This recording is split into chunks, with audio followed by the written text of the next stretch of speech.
Chapter 969. Zhuangzi's decision. Zhuangzi scratched his head and said, "There's one more thing." "What is it?" Zhuangzi found it difficult to speak. He could not help but scratch his head again, as if he was organizing his words appropriately.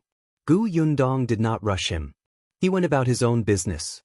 After nearly 15 minutes, Zhuangzi took a deep breath and said, "Boss, I think I want to bring my parents to the prefectural city too."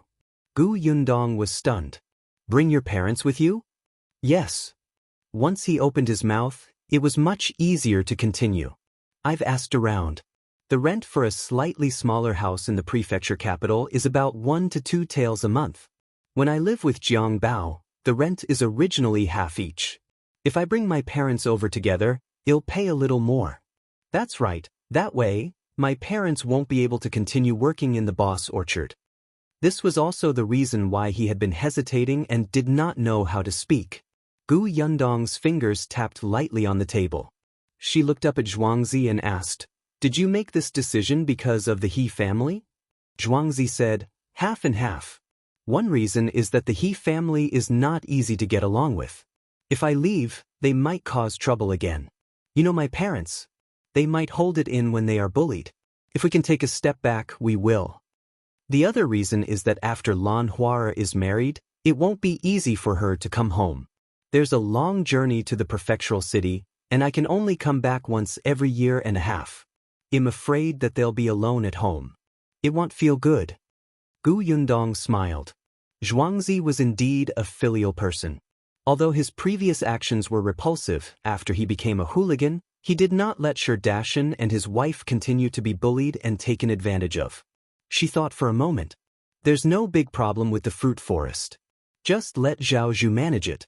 If he can't handle it, just hire more helpers. However, have you calculated your cost if you have to bring your parents to the prefectural city? Other than the rent of the house, there's also food and clothing. It's not easy for you to earn money alone to support 3 people in the prefectural city." Zhuangzi was vexed. He had calculated this cost before. It was indeed a little difficult. At the very least, it would be difficult for him to save money again.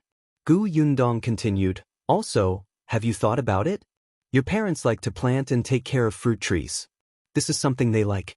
If they are brought to the prefectural city and can only stay at home all day to cook, wash, and chat with others, will they live comfortably?" Zhuangzi's body stiffened. Yes, that was the biggest problem. Up to T by Nav 0. C0 he wanted his parents not to work too hard and enjoy life, but he also wanted them to do what they like to do. However, how could anyone get all the good things in this world? Zhuangzi immediately felt conflicted. In that case, he couldn't bring his parents to the prefectural city? Could it be that he would continue to stay in the county city as a shopkeeper and let Chen Jinkai go to the prefectural city to be a shop assistant? However, he had already promised his boss that everything had been arranged. There was no reason for him to go back on his word. Seeing that a large amount of hair on his forehead was about to be pulled off, Gu Yundong smiled and said, "I have an idea here. Do you want to hear it?" "Yes, of course." Zhuangzi's eyes suddenly lit up. The boss was smart. Her idea would definitely be the best of both worlds. If you find any errors, ads pop up, ads redirect, broken links, non-standard content, etc., please let us know reports so we can fix it as soon as possible. Chapter 970. Let's go together. Gu Yundong said, "We have a manor on the outskirts of the prefectural city. It's used to grow fruit trees and medicinal herbs. Your parents like to grow fruits, so it's just right to go there." In her opinion, Shao and his wife were the best at planting trees. Last time, she had also walked around the manor. Although those fruit trees were growing well, the taste of the fruits could not compare to the ones planted by Shao and his wife. She could tell if she ate a few. However, such technical talents could only be chanced upon by luck. If Shao and his wife went to the manor, it would be a good idea. With Zhao Zhu here, he would interact more with Shao and have a certain amount of experience in taking care of fruit trees. Letting Shao and his wife leave at this time would not result in a bad outcome. That farmstead is outside the city, and there's a place to stay in it. If you want to see your parents, you'll be there soon after leaving the city. It's much closer than Yongfu village. The more Zhuangzi listened, the brighter his eyes became. If it was just outside the city, it would be equivalent to the distance from the county to home. It was no different from now. Moreover, their parents could continue to do what they liked. Zhuangzi felt that there was no better idea than this. He immediately thanked Gu Yundong again and again. Thank you, boss. Boss, you're the best boss in the world. I'll definitely be loyal to you for the rest of my life and work for you. Really? Gu Yundong, no need to go that far. Had he been with Jiang Bao for too long? Had he even learned how to flatter? Zhuangzi chuckled. Gu Yundong waved her hand. Alright, hurry up and go back. You have to discuss this with your parents first and get their consent. Alright, I'll go back now. After saying that, he jumped and turned to run out of the Gu residence. That day, Zhuangzi did not come again. The next day was the day Lan Hua returned home. Jiang Bao brought her back. After lunch at the Shi residence, the entire family came to the Gu residence. Gu Yundong watched as Lan Hua combed her hair into a woman's bun and smiled shyly. From time to time, she would look into Jiang Bao's eyes. The romance between a young couple was vividly displayed. It seemed like she had been living quite well these few days. The interaction between the two was so sweet that Zhuangzi could not take it anymore. He rubbed his arms and quickly got down to business. Boss, we've already discussed it. My parents have decided to go to the manor on the outskirts of the prefectural city. They'll pack up in the next few days and come with us. Gu Yundong nodded. This was also within her expectations. Shi Dashan and his wife did not have any particularly good friends in the village. In the past, they spent most of their time in the fields or at home. Especially at that time, Zhuangzi was a hooligan, so no one interacted with this family. Later on, they started to make friends, but they did not have good friends, so they did not feel reluctant. Also, Zhuangzi continued, although my parents will live in the manor in the future, Jiang Bao and I still plan to rent a house outside together. After all, Lan Hua is going to the prefecture capital with us. If Lan Hua did not go, he and Jiang Bao could live in the courtyard at the back of the shop. That would be convenient. Now that he was bringing Lan Hua along, it was not appropriate. Anyway, they were a family, so they might as well rent a house outside. Gu Yundong's face lit up. Is Lan Hua truly going there? If you find any errors, ads pop up, ads redirect, broken links, non-standard content, etc., please let us know reports so we can fix it as soon as possible. Chapter 971. Unexpected news, yes. Lan Hua nodded in embarrassment. Logically speaking, she should have stayed at home to take care of her in-laws. However, Jiang Bao insisted on taking her away. They were newlyweds, and he did not want them to be separated. What was the difference between that and not being married? Although Jiang Bao's parents were a little unhappy, Jiang Bao was the most promising person in the family now. In addition, Jiang Bao's words were pleasant and he promised to give more money to the family. His parents did not force Lan Hua to stay at home. However, since Lan Hua had gone to the prefectural city, they would get the couple to quickly give birth to a child. Jiang Bao agreed immediately.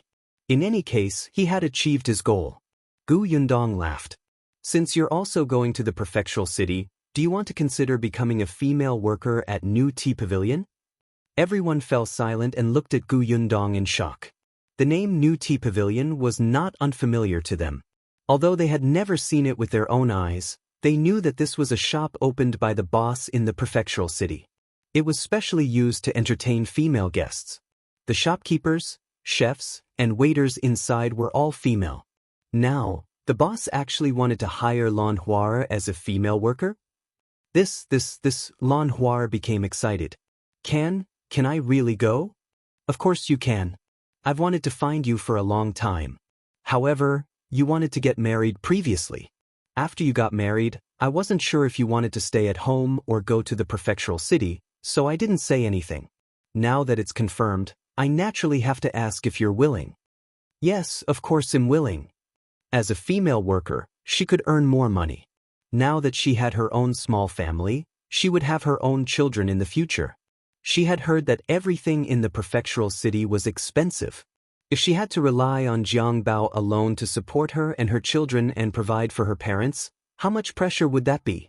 Hence, she had already thought about it. When she arrived at the prefectural city, she would do more embroidery to cover for the family's expenses. Although it was not much, he could at least help Jiang Bao share some of the burden. He would not be too flustered if he had some money. Unexpectedly, before she could go to the prefectural city, her boss gave her a huge surprise. It was just, "Boss, can I do it well? I don't know anything. Will I mess it up for you? If you don't know anything, then learn. Everyone learns everything from nothing." Gu Yundong felt that with Lan Hua's smartness, she was definitely much better than that Shao Yi from before. They'll bring you to meet Su Qing later. She already has experience. If you have any questions later, just ask her. Okay. The matter was settled just like that. The Shi family was very happy. Jiang Bao brought Lan Hua home and did not mention this to his parents. They had agreed on how much money to give the family.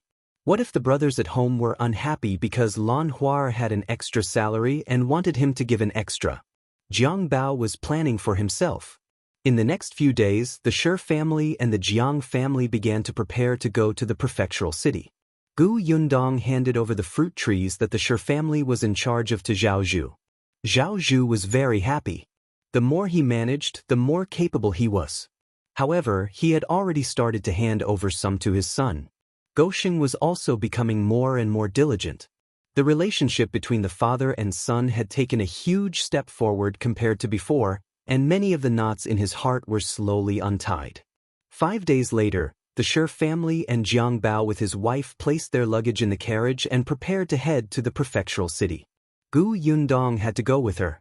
After all, she had not been to the prefectural city since the new year. She had to look at the account book and send red packets after the new year. She had to explain things clearly. Unexpectedly, just as they were about to set off, they heard an unexpected piece of news. If you find any errors, ads pop up, ads redirect, broken links, non-standard content, etc., please let us know reports so we can fix it as soon as possible. Chapter 972, the Li family's second branch, the niece of the Shi family, He Xiu, was engaged. Moreover, the person she was engaged to was from Yongfu village. The Shi family was a little stunned. What was the He family thinking? The two families had just fallen out, and the He family wanted to marry their daughter here? What kind of family was so attractive to He Xiu? Gu Yundong asked around and got an answer. Her expression immediately became strange. It was actually the Li family, the son of the second branch of the Li family. Gu Yundong did not have a good impression of the Li family, but she hated the first branch of the Li family the most. Although the second and third branches turned a blind eye to Shao Qingyuan's experiences when he was young and were dissatisfied with old Master Li doting on Shao Qingyuan, they did not persecute him too much. Therefore, Gu Yundong only treated them as strangers. Ever since she and Shao Qingyuan caused a scene in the Li family last time, the Li family's first branch did not dare to make a sound. They were like invisible people in the village and did not dare to approach the Gu family at all. It was said that they still did not dare to walk on the main road that she had built. This was also good. Only when they were afraid would they behave themselves. As for the second and third branches, they did not have much of a grudge with the Gu family. Although they were a little afraid, they wanted to earn money. Last time, they wanted to work in the Gu family's workshop, but they were rejected by Tong and in the first round. She really did not expect the son of the second branch to be with He Xiu of the He family. When he heard this, she sighed slightly. Forget it. She has nothing to do with us anymore. It doesn't matter who she marries. Anyway, we're going to the prefectural city. We won't have many chances to meet them in the future. The Shi family members nodded. Zhuangzi was glad that he had made the decision to bring his parents to the prefectural city. Otherwise, with his parents' personality, they might have been schemed against by He Xiu. After all, she was so bold that she even dared to touch Madame Yang. If that was the case, Zhuangzi would definitely prevent her from marrying into Yongfu village. The group quickly forgot about He Xiu and went to the prefectural city happily. When they arrived at the Xuanhe Prefecture, it was already late. Gu Yundong asked everyone to go to the small courtyard to rest. They would go to the shop tomorrow to arrange work. There were not many people in the small courtyard, and there was already a lot of dust. Fortunately, the Shi family, Jiang Bao, and the others were diligent people. After cleaning up for a while, they could stay. Dinner was easy to settle. When Sherdashan came, he had brought a lot of vegetables that he had picked from the side of the house. Now, they were filled in 2 big boxes. They could easily make some meals. He Yi and Lan Huar went to the kitchen to work. Gu Yundong took this opportunity to knock on the door of the neighbor's house with a caddy of white sugar, 2 cans, and a few pastries. There was a family of 5 living here. The owner's surname was Wang, and the Wang family's son was also studying at Tianhai Academy. He had become familiar with Gu Dajiang, and the 2 of them often discussed knowledge together and went to the academy together.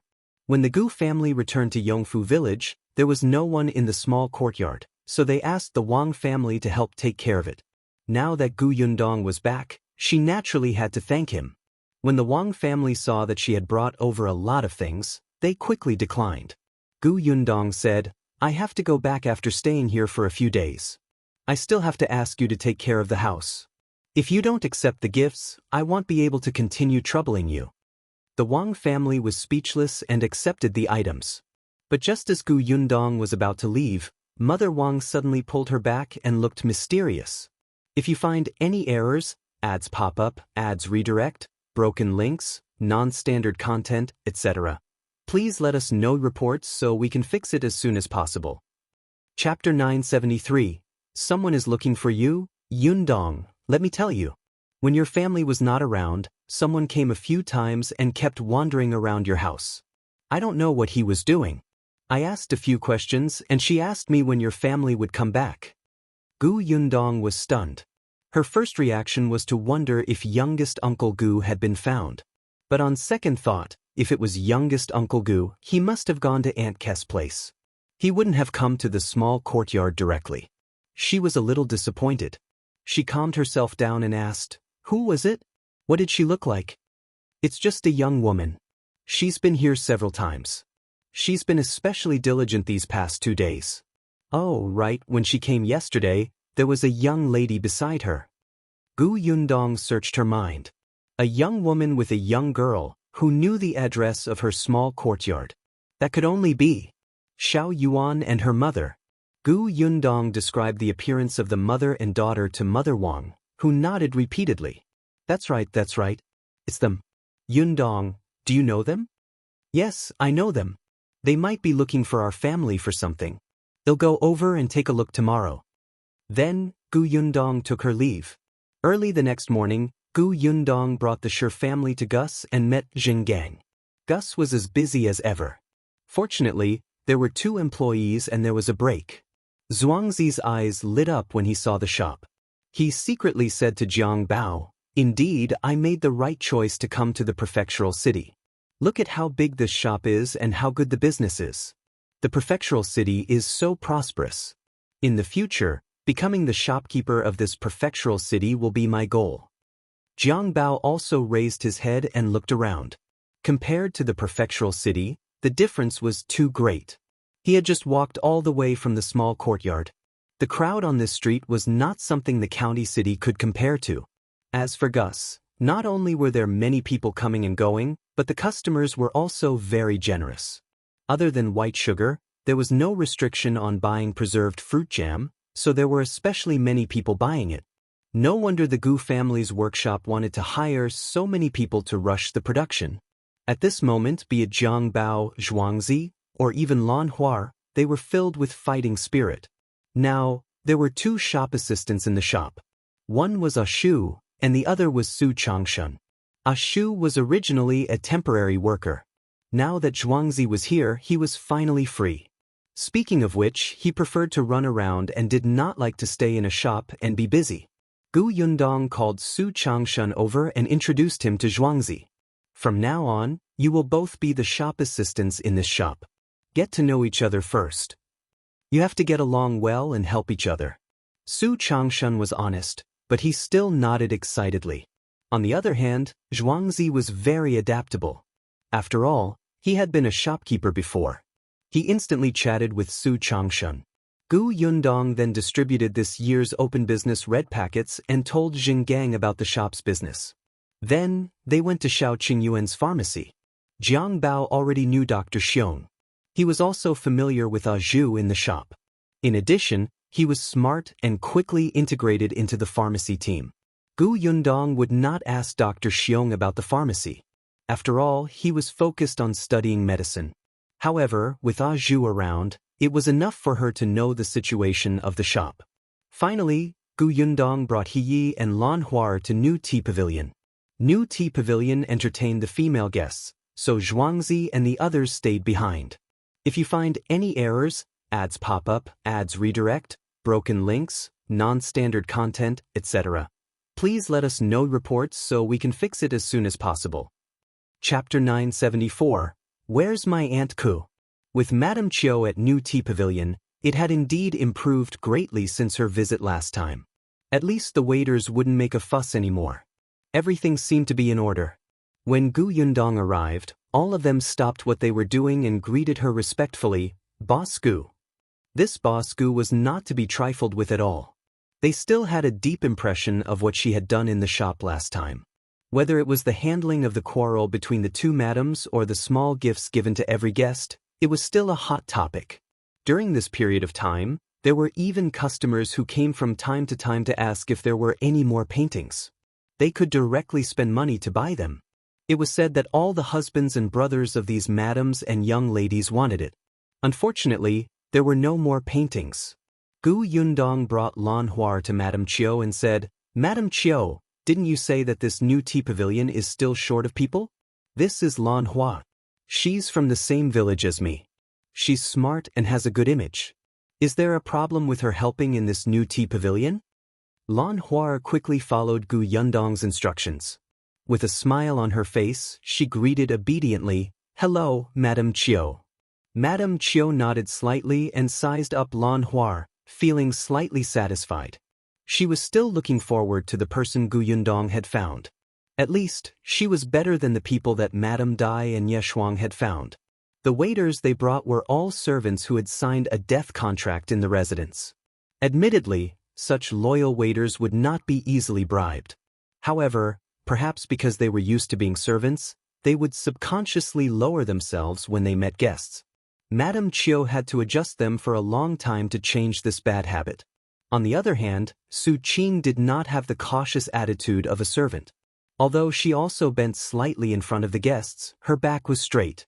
She even dared to raise her head in front of the guests. She was magnanimous and spoke smoothly. More importantly, she was also smart. As long as Madame Chiu gave her some pointers, she would be able to learn very quickly. She was the person Madame Chiu was most satisfied with. Now that Gu Yundong had sent over Lan Huar, Madame Chiu was already 50% satisfied when she saw the girl's refreshing appearance and clear eyes. Alright, leave her behind. However, I have to say this first. If she can't satisfy me in half a month, I'll return her. Of course, we agreed that this New Tea Pavilion is now managed by you. Gu Yundong was confident in this. If Lan Huar was stupid, she would not have sent her over. Otherwise, wouldn't she be slapping herself in the face? Gu Yundong called Su Qing over and said to Lan Huar, This is Su Qing. Su Changshan, whom we met earlier, is her brother. She has been working in New Tea Pavilion for a long time. If you have anything you don't understand, just ask her.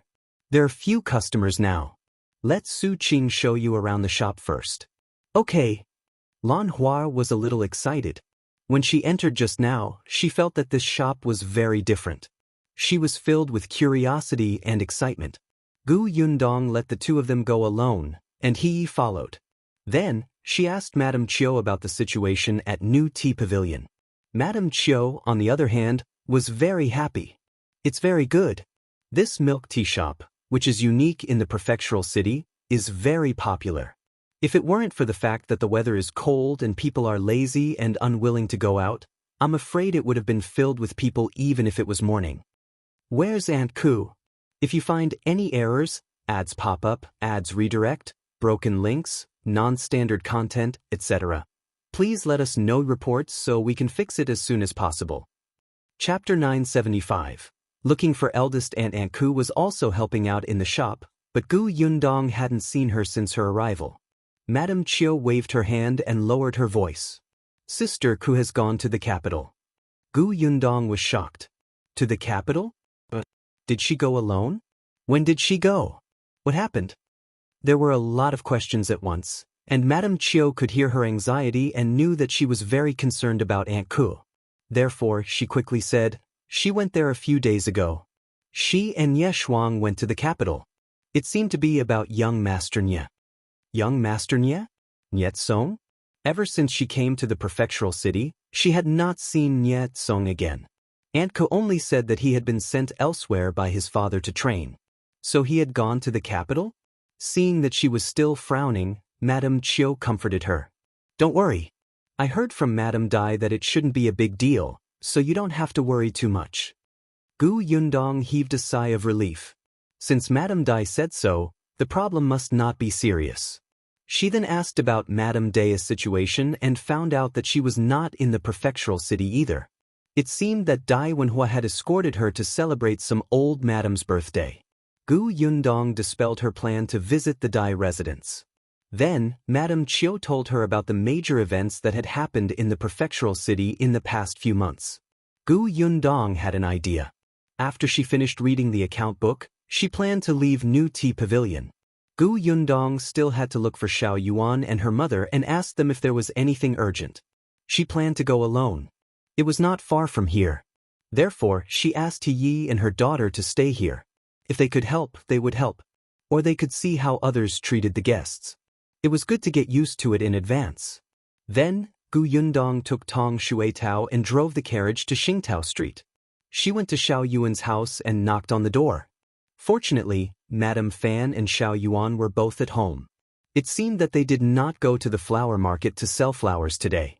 When Gu Yundong stepped through the door and realized that there were not many flowers in the courtyard, she understood. The weather was cold, and there were not many people in the flower market. There were also fewer flowers. When she saw Gu Yundong, Madame Fan quickly welcomed her. Miss Gu, you're all back?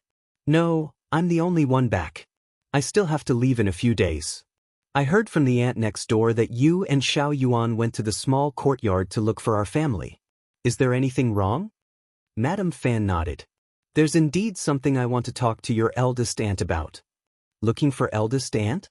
Yes, eldest aunt went to the flower and bird market to sell wood carvings. The stall was adjacent to Madame Fan's. The two of them seemed to be quite compatible. It was said that they had a good relationship. Here it goes. Previously, your eldest aunt told me to help pay attention to whether there are any houses here for rent. Some time ago, a family's house on the street behind us happened to be empty. The house is not big, but the rent is all right. It costs 1.4 taels a month, so I went to the small courtyard to look for your eldest aunt. Madame Fan said, it's just that I haven't seen her come back. Moreover, 2 days ago, I saw someone bringing people to take a look at the house. It was because the other party was not satisfied with the price and wanted to lower the price, so there was a dilemma. I'm worried that if we wait a little longer, that house will be rented out. To be honest, it's not easy to find a house there. Although Xingtao Street was also a chaotic place, and there were local tyrants who would come out from time to cause trouble, its position was actually not bad. The rent for the places with slightly better security was expensive. If you find any errors, ads pop up, ads redirect, broken links, non-standard content, etc., please let us know reports so we can fix it as soon as possible. Chapter 976, Gu Dajiang participates in the county examination. Gu Yundong pursed her lips slightly. Eldest Aunt Gu had told her and Gu Dajiang not long ago that she wanted to move out. Gu Dafeng was a strong-willed person. It was naturally not a problem for her to live in a small courtyard for a short period of time, but she could not live there forever. After all, this was the Gu family's house, and she had already married into the Bien family. There was no reason for her to stay at her younger brother's house with her husband and son. However, she did not have enough money on hand at the moment, so she could only find a cheaper and smaller place to rent. After getting to know Madame Fan, eldest Aunt Gu heard from her that Xingtao Street was not bad and that there were acquaintances like Madame Fan and her daughter around, so she asked them to help keep an eye on it. She just didn't expect it to happen so quickly. But it was impossible for Gu Yundong to let Gu Dafeng move here now. Bien Han's legs had not recovered yet. If he moved out now, if he was not careful, the early treatment would all be in vain. Eldest aunt was going to sell wood carvings. If uncle was the only one at home, what if he accidentally fell? At the very least, they had to let him stand up on his own. Only then could he move out. In Gu Yundong's opinion, it would take at least half a year. Gu Yundong had said this to Gu Dafeng before. After some consideration, Gu Dafeng finally agreed to continue living in the small courtyard. However, she clearly did not have time to tell Madame Fan about this. This was a waste of Madame Fan's efforts. Wait a minute, Gu Yundong suddenly thought of Zhuangzi. Didn't they say that they were looking for a house? If they lived here, Zhuangzi and Jiang Bao could go to the shop with Su Changshun, and Su Qing could be with Lan Hua. The two women wouldn't have to worry too much. Everyone lived close to each other and could help each other. At the thought of this, Gu Yundong hurriedly said to Madame Fan, "Thank you for your kind intentions, aunt. My eldest aunt won't rent a house here for the time being." Madame Fan was stunned for a moment before Gu Yundong continued, "But I do have someone who wants to rent a house. I'll get Shui Tao to call them over. How about we take a look at that house later?" Madame Fan quickly nodded. "Of course." Gu Yundong asked Tong Shui Tao to bring Zhuangzi and the others back.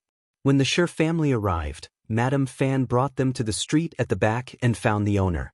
The owner looked at the large group of people and was shocked. He asked Madame Fan, "There are so many people living here?" "Of course not," Gu Yundong replied. "The three of them are the tenants. We're just here to take a look." The owner heaved a sigh of relief. His house was small. If he squeezed so many people in, it would make him feel like his house was about to be destroyed. These people were up to no good. The group of people entered the house and walked around. The house was indeed small and there were only 2 rooms. It was just right for Zhuangzi and Jiang Bao to have one each. However, the house was quite clean. Gu Yundong felt that it was not bad. Zhuangzi and the others were also quite satisfied. They even seemed a little excited. In the end, Gu Yundong helped bargain and rented it for 1.3 taels a month. After settling the matter of the house, Zhuangzi, Jiang Bao, and Lan Hua also did their own jobs and quickly got to work. 2 days later, Gu Yundong brought Shi Dashan and his wife to a manor in the suburbs and handed them over to Shuizongguang. After they settled down, she returned to Yongfu village without stopping. 5 days later, the date of the county examination arrived. The Gu family woke up early in the morning. Gu Yundong even checked Gu Dajiang's things several times. Very good. The brush, ink, paper, and inkstone were all there. The 10 pieces of clothing were also put on. Everything was ready. The rest would depend on her father's luck. She hoped that nothing would happen to his position. However, things did not go as planned. If you find any errors, ads pop up, ads redirect, broken links, non-standard content, etc., please let us know reports so we can fix it as soon as possible. Chapter 977.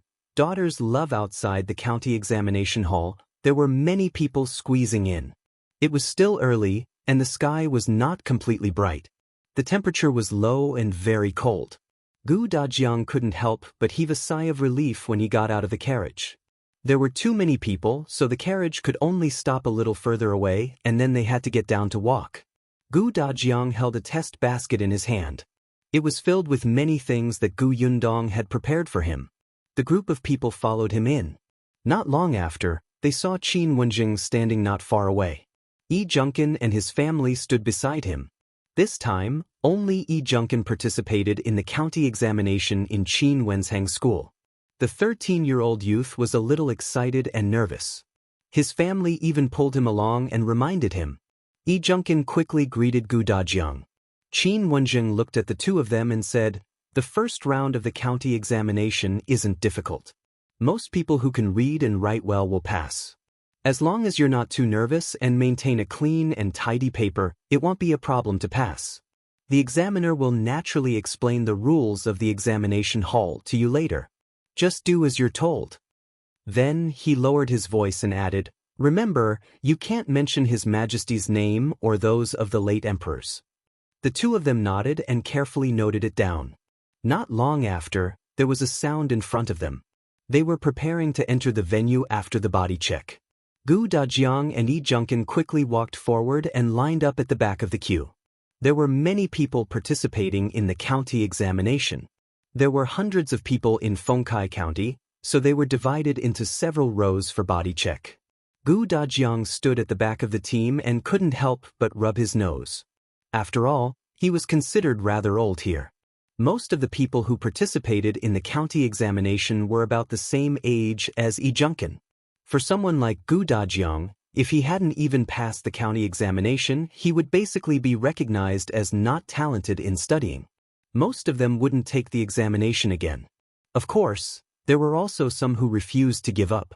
They were already so old and even had grandchildren, but they still refused to give up. Every year, such people participated in the county examination and would be pointed at and discussed softly.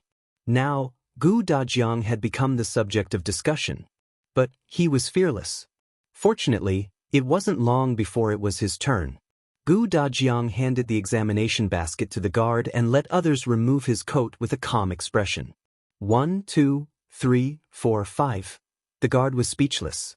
Is this person crazy? He looked at Gu Dajiang with a strange expression.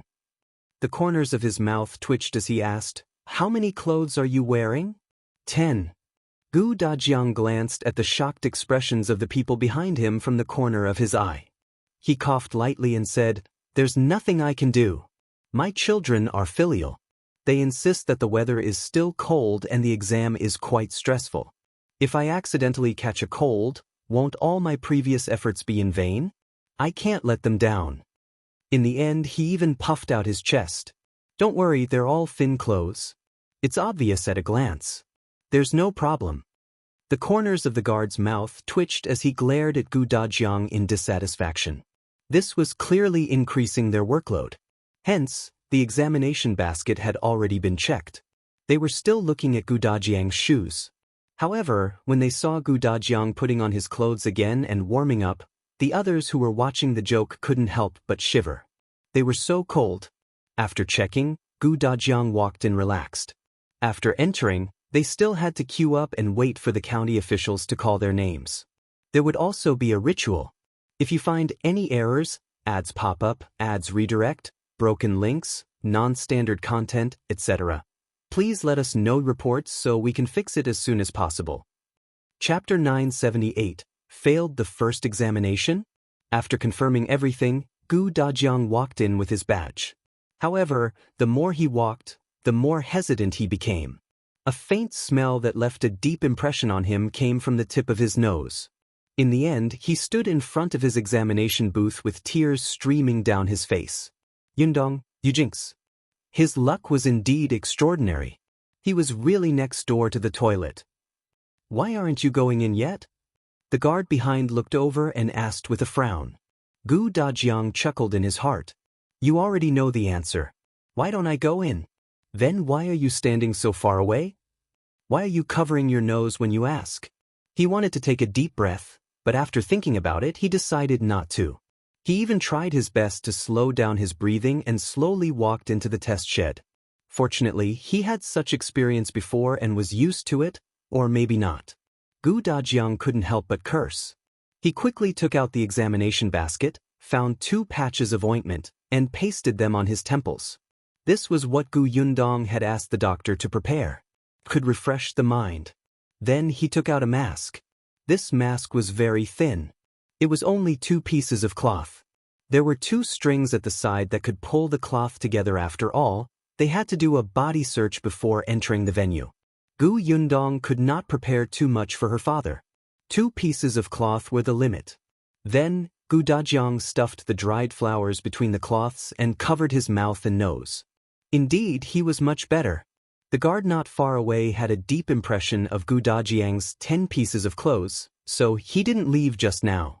When he saw his actions, the corners of his mouth twitched. What's going on? Did he predict that he would be sitting beside the toilet, so he prepared so well in advance? But that wasn't all. Gu Dajiang took out another small bottle and dripped 2 drops into every corner. In an instant, a fragrance spread in the surroundings. The surrounding examinees were speechless. "Brother, thank you." Gu Dajiang was finally ready, But when he thought about how there were still a few more rounds to go, he sighed inwardly. He was hesitating. After the first round, would he not take the next round? There were a total of 5 rounds of the county examination. The first round was the main event. Whether the candidates participated in the subsequent rounds was up to them. However, most of them would continue. Dajiang had planned to finish all 5 rounds from the beginning. He was extremely sad, but after receiving the test paper, he calmed down and began to answer the questions seriously. However, many students who were participating in the county examination for the first time were too nervous. Not long after, someone ran to the toilet with an upset stomach. Dajiang was speechless. This would affect his performance. Fortunately, he was fully armed. Coupled with the fact that the first round was not difficult, he focused on writing quickly. The first test consisted of 2 essays and 1 poem. The subjects and styles of the essays and poem were fixed. The entire volume could not exceed 700 words. It was indeed not difficult for Dajiang. At noon, Dajiang only ate some pastries and continued answering the questions. He should be the first to put down his brush. A guard noticed his situation and couldn't help but take a second look at him. After Dajiang finished writing, he put down his pen and paper and read it carefully twice. Then he waited for the release. He finished answering early and was the first batch to leave. When he walked out, he realized that Eighteenth had also come out. His expression was very calm and there was no problem with it. On the other hand, Eighteenth was shocked when he saw Dajiang's conflicted expression. It was not the right time to ask him. After the two of them left the examination hall, Eighteenth asked cautiously, "Uncle Gu, are you all right? Could it be that he had failed the first round? If you find any errors, ads pop up, ads redirect, broken links, non-standard content, etc., please let us know reports so we can fix it as soon as possible." Chapter 979. Too tragic. Dajiang didn't feel too good. He felt that he had a smell on him. Didn't Eighteenth feel it when he stood beside him? Eighteenth saw his strange expression and thought that he really did not do well. He quickly comforted him. The county examination is held once a year. Many people are very nervous the first time they take the examination. But after all, after the first time, it won't happen again. "Uncle Gu, let's..." Before he could finish speaking, Gu Yundong and the others hurried over. "Father, how are you? Are you all right?" She did not ask about the results. After all, Gu Yundong was very confident in her father. But when she saw Dajiang's expression, why did he look so listless? Before Dajiang could say anything, 2 candidates walked past him. They covered their noses and pointed at him with smiles. "That's him. The test shed is by the latrine." "It's him. That's too tragic. Look at him. He's so old. I reckon he has taken the examination many times but never passed. This time, he was unlucky enough to be assigned to the toilet. There's definitely no hope this year. Isn't that so?" Not long after noon, I looked up and realized that he had put down his brush. He must have given up on himself. It's too tragic. If it were me, I definitely wouldn't be able to take it and would vomit. Dajiang was speechless. "If you want to discuss others, shouldn't you walk further away? Why did you stand beside me and not lower your voice at all?" He glared at the 2 of them. The 2 examinees were shocked and quickly pulled each other away. He's angry from embarrassment. Let's go, let's go." Gu Yundong's eyes flashed with disbelief. No, it couldn't be. Although she had made preparations, she did not expect the misfortune to really land on her father. The rest of the Gu family also felt that Dajiang was too pitiful, but they should be comforting him at this time. Why did they want to laugh? Eighteenth's eyes widened even more. So, Uncle Gu did not look well because of the bad location of the examination hall? Then how did he do? Gu Yundong was the one who calmed down and suppressed the smile on her lips. She looked up and saw her father's angry expression. After a moment of silence, she sighed and patted his shoulder. "Father, you have to thank me. Let's go home."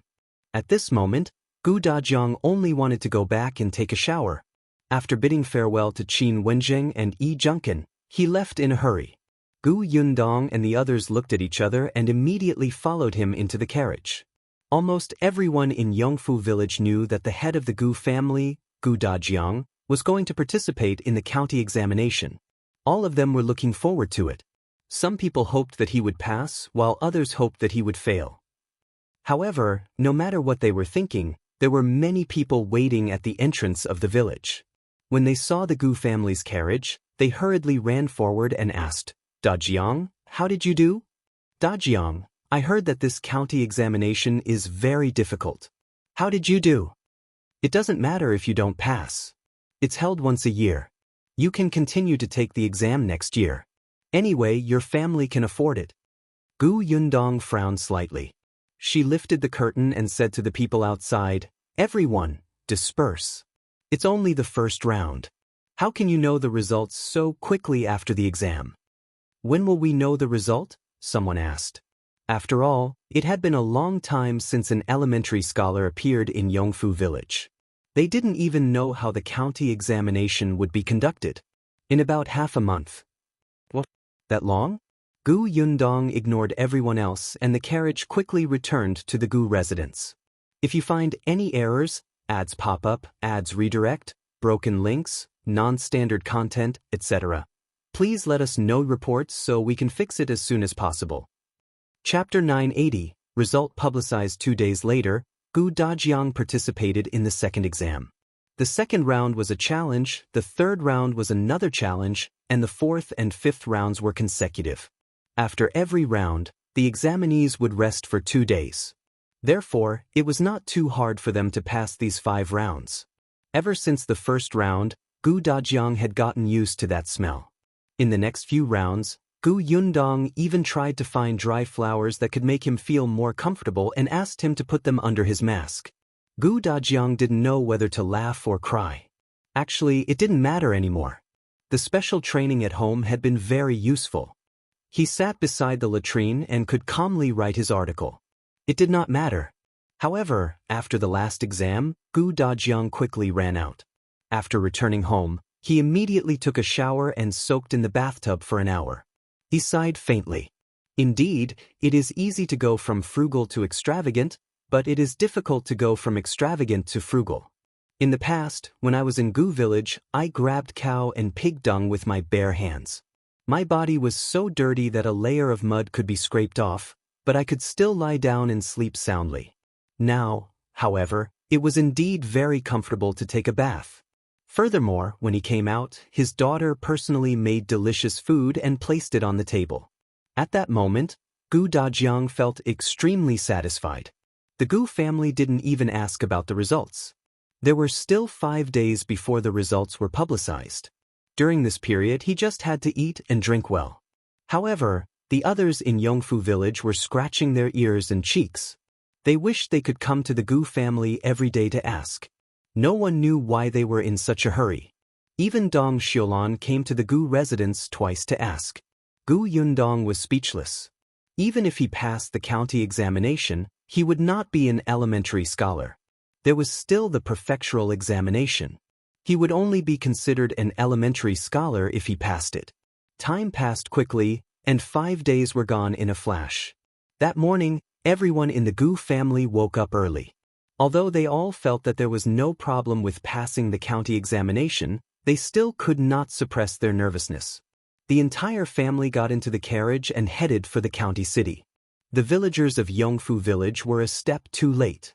When they arrived, the Gu family had already left. Gu Yundong had reserved a table at a restaurant near the county office 2 days ago. It was still early and the result wouldn't be publicized so quickly. The group entered the restaurant and sat on the second floor by the street. Not long after, Qingyuan and Yi Junkin arrived. The restaurant was soon filled with people. Gu Yundong ordered some food and ate while waiting. Soon, even the streets were filled with people. It was lively below, and everyone was discussing who might be on the rankings. Qingyuan also said, only 50 people will pass this county examination. There are still many talented students in the county city. Shao, Yu Hongkai, and the others from Dongyi Academy are very likely to be on the list. However, the two of you have solid knowledge, so I'm not worried. I just don't know what ranking you are. Gu Dajiang usually studied in the prefectural city. He didn't know many students in the county city. However, the students in the county city often held poetry and essay conferences. Some people who did well stood out. These people were all popular candidates for this county examination. Soon it was noon. Gu Yundong and the others were about to get up and look at the government office when they heard the sound of wind blowing and beating. The people who were waiting in the restaurant all stood up. The result has been publicized. The result has been publicized. Quick, go down and take a look. With a series of crackling sounds, many people rushed downstairs. However, the streets below were filled with people. Even if they went down, they would not be able to squeeze through. If you find any errors, ads pop up, ads redirect, broken links, non-standard content, etc., please let us know reports so we can fix it as soon as possible. Chapter 981. Who's the county champion? The Gu family members calmly continued to sit in the restaurant on the second floor. If they went down now, they would not be able to squeeze in at all. It was better to wait for the crowd to disperse before going down. Junkin's family wanted to go down, but seeing that the Gu family was in such a state and that Qin Wenjing was still around, they stabilized themselves and continued to eat and drink. Only their table was left on the huge second floor. The streets below were already crowded with people. 2 armed bailiffs opened the way in front, and the 2 bailiffs behind walked to the notice board with the rankings. Everyone looked at them eagerly. The few bailiffs were expressionless and only scolded the crowd that was squeezing around. Move aside and step back. When there was an empty space in front of the notice board, the 2 bailiffs opened the list and pasted it on the wall. After the post was done and the bailiffs left, everyone went forward with a bang. Not long after, someone shouted loudly, I won, 30th place, haha, 30th place. Someone beside him immediately congratulated him. That person looked at the rankings happily for a while more before being pulled out by the person behind him. Get out after you're done checking. Don't block the people behind you. Gu Yundong and the others stood on the second floor. As they were far away, they could not see the names on the list clearly. They could only look at the various expressions of the people on the streets. Some people were ecstatic and screamed loudly. Some people cried loudly and beat their chests. Gu Yundong even saw an old man with white hair covering his face and crying bitterly.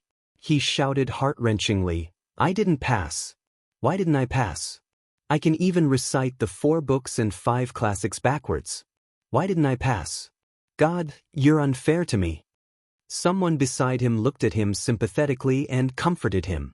If you don't win this time, there will be a next time. You will definitely win next time. Yes. That person came back to his senses and nodded heavily. Yes, they'll take the exam again next year. They'll go back and read.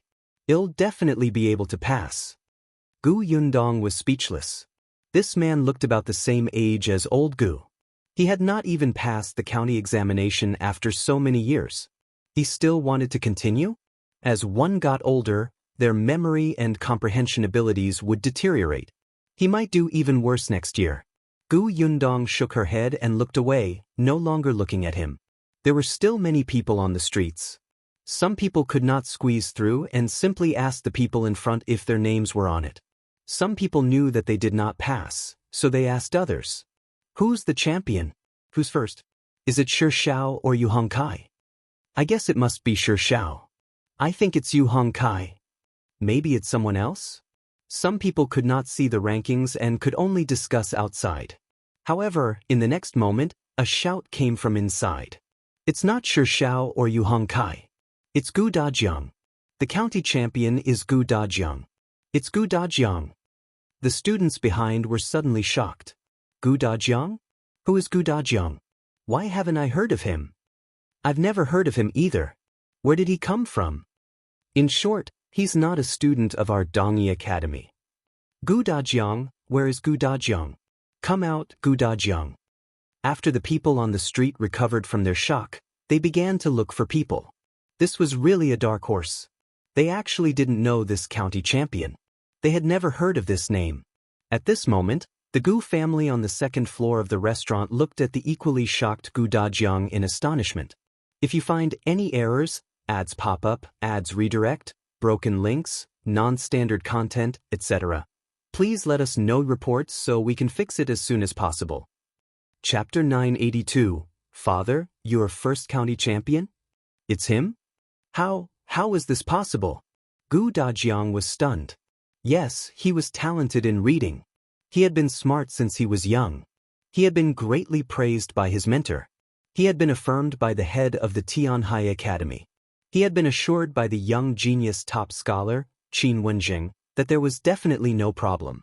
However, he was sitting next to the toilet during the exam. He was the first to put down his brush and paper. He had not received the headmaster's guidance for many years. He had only entered the academy to study for half a year. Even so, he actually got first place, the county champion? The corners of Dajiang's mouth couldn't help but crack. Then he suddenly stood up. This time, he couldn't stay in the restaurant calmly anymore. He immediately ran downstairs. He wanted to take a look personally. He had to confirm it personally. When Eighteenth saw him coming down the stairs, he could not hold it in any longer and ran down as well. Dajiang was the third, followed by Eighteenth's parents. Yundong could not help but say to Qingyuan, "Help me take care of my mother and younger siblings." "Thank you." With that, she rushed down.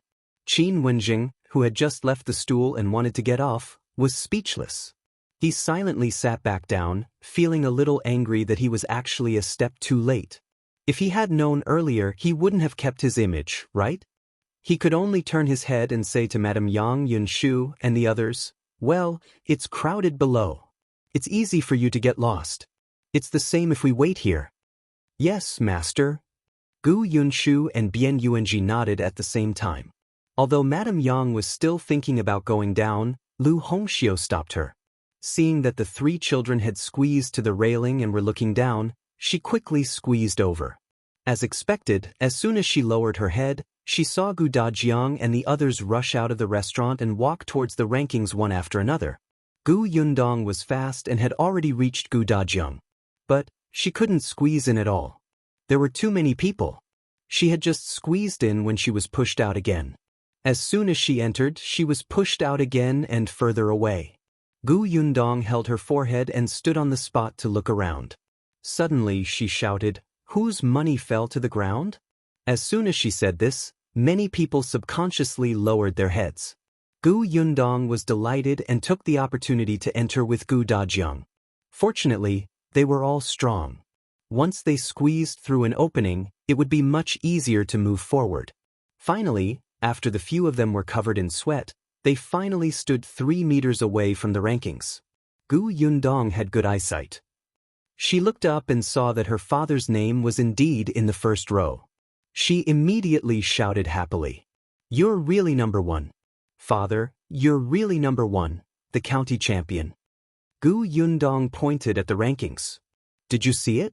Dajiang, your name." Dajiang naturally saw it. His fingers trembled slightly. Dajiang, who was beside him, grabbed his arm and pinched it very hard. She shouted excitedly, "Brother, it's you. It's your name. I recognize it. You're really too awesome." When the people beside them heard the commotion, they turned their heads with a whoosh and focused their gazes on them. County champion? So this person was Dajiang? The eyes of the two people beside him constricted as they looked at him in shock. If you find any errors, ads pop up, ads redirect, broken links, non-standard content, etc., please let us know reports so we can fix it as soon as possible. Chapter 983. He's fourth. One of them couldn't help but touch him. "Why, your name is Dajiang?" "Yes, it's me." Dajiang finally came back to his senses. His face was filled with joy as his eyes landed on the rankings. That person's eyes widened. "Are you really Dajiang? But you were beside the toilet during the exam. You even finished answering the questions and put down your brush and paper early. How can you be the county champion?" When the others heard this, they were even more shocked. His exam shed was by the latrine? Finishing the questions early? Are you serious? Dajiang also recognized the two of them. Weren't they the people who had stood beside him when he left the examination hall and said firmly that he couldn't get in? Dajiang couldn't help but puff out his chest. So what if the test shed is beside the toilet? As long as you answer the questions seriously and don't smell anything, you can naturally write like a god. Everyone was speechless. Gu Yundong thought of the 5 or 6 sachets he had brought with him during the second round of the exam. The corners of her mouth twitched. Forget it, since it was a joyous day, she would not expose it. However, the people around him quickly congratulated Gu Dajiang. Brother Gu, to be able to achieve such results despite such an environment and obtain the county championship, you're indeed admirable. Brother Gu, where are you studying now? I don't think we've seen you before. That's right, Brother Gu. We often hold poetry gatherings, but I didn't see you participate. If you came, we would have known you long ago. Gu Dajiang had interacted with the students in Tianhai Academy for a long time and was already used to it. He replied politely, I usually live in the prefectural city and don't come back often. That's why I don't know you. So he was in the prefectural city. No wonder they felt that he was unfamiliar. However, they were also puzzled. At Gu Dajiang's age, it couldn't be his first time participating in the county examination, right? If he had participated in it before, they would have known him. Someone still wanted to ask, but a panting voice came from behind. Uncle Gu, is my name on it? It was Yi Junkin. In the end, he was one step behind Gu Dajiang. When he went downstairs, he couldn't squeeze in. In addition, he was young and thin, and his parents weren't farmers. Now that he had finally arrived, he was sweating profusely and in a sorry state. When Gu Yundong heard his voice, she quickly turned to look at the rankings. The first place was Gu Dajiang, and the second place was an unfamiliar name. Anyway, she didn't know. The third place was Yu Hongkai from Dongyi Academy, who Qin Wenjing had mentioned had a chance of becoming the county champion. The other person, Shao, was in 6th place. Yi Junkin was in 4th place. Gu Yundong was delighted. She immediately turned his head and said, You won too. You're 4th. Yi Junkin was stunned and immediately shouted happily, I got it too. Father, mother, I got it too. His parents were so happy that they cried. Yes. You got it too. Our son is too capable. Many people were attracted by them. It was said that he was 4th. Although he was not as good as the county champion, he was still in the top 10 of the county. It was also an honor. All of them were instantly envious. Moreover, this young man looked to be only 13 or 14 years old. He was so young. His future was probably even more limitless. Many people present knew Yi Junkin. They knew that he was studying in a very small school. However, they did not expect that the school would have such ability to nurture him into 4th place. If you find any errors, ads pop up, ads redirect, broken links, non-standard content, etc., please let us know reports so we can fix it as soon as possible. Chapter 984. Come here. Yi Junkin was Qin Wensheng's student. With Qin Wensheng's guarantee, Gu Yundong knew that he would be fine. However, the 4th place was already very eye-catching. At the same time, her father was in 1st place. He was even more eye-catching and she was proud. If there were no major accidents, the county champion would not need to take the examination all the way to the court examination. He would enter school as usual and obtain the elementary scholar's honor. Her father was almost a confirmed elementary scholar. Father, let's go out first. Yun Shu and the others are still waiting. Let's go back first. Gu Dajiang hurriedly bade farewell to the examinees who were still talking to him. These people knew that such good news should be told to the family early, so they didn't stop him. Hence, a group of people squeezed out of the crowd. Gu Yundong's forehead was covered in sweat. She exhaled heavily, tidied her clothes, and hurried to the restaurant. The people upstairs had been waiting anxiously for a long time. They all looked downstairs. After Gu Yundong and the others came up, Yun Shu and Yunka rushed over like cannonballs.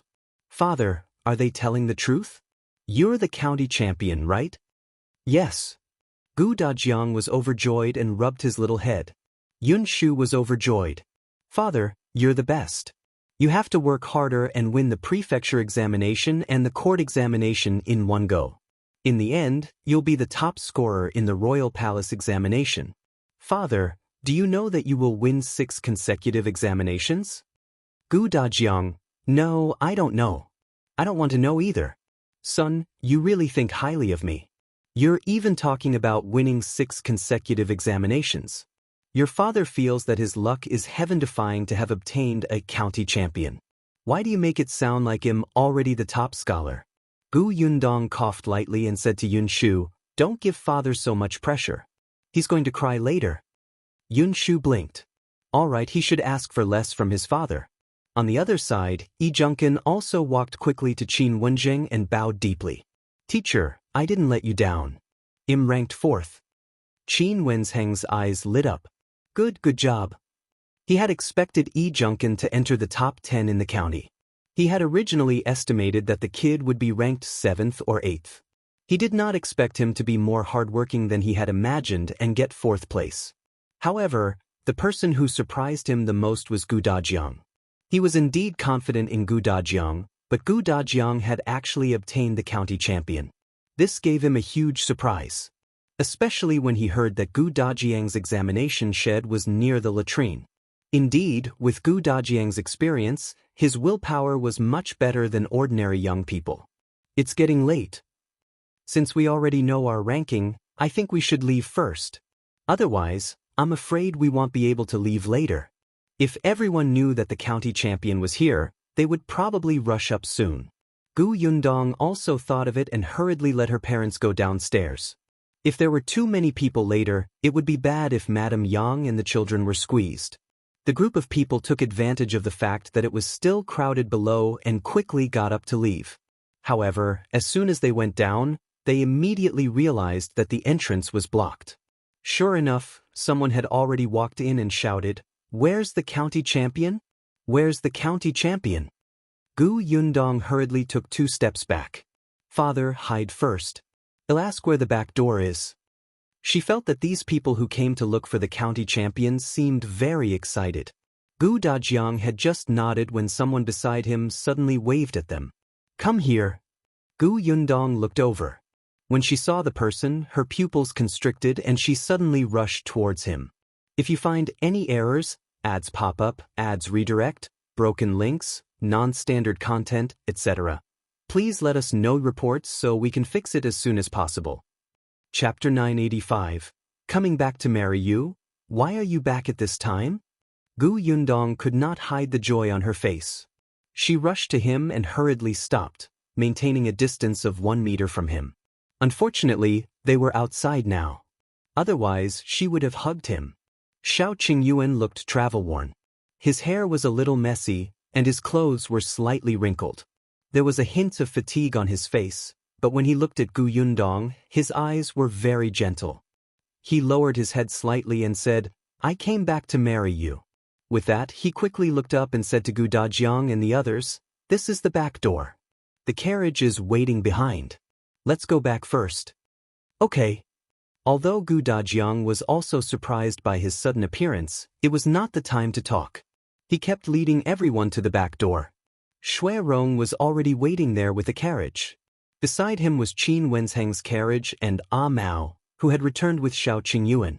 They quickly got into the carriages. Shao Qingyuan held Gu Yundong's hand gently. His large hands were warm. Perhaps he had grabbed the reins when he was riding the horse, and there was a mark on his palm. Gu Yundong glanced at him and quickly got into the carriage. Gu Dajiang was in a good mood today. He found Shao Qingyuan much more pleasing to the eye and couldn't help but ask, When did you come back? Shao Qingyuan jumped onto the horse's back. He turned around and saw Gu Yunshu looking at him eagerly. He immediately carried him over and placed him in front of him.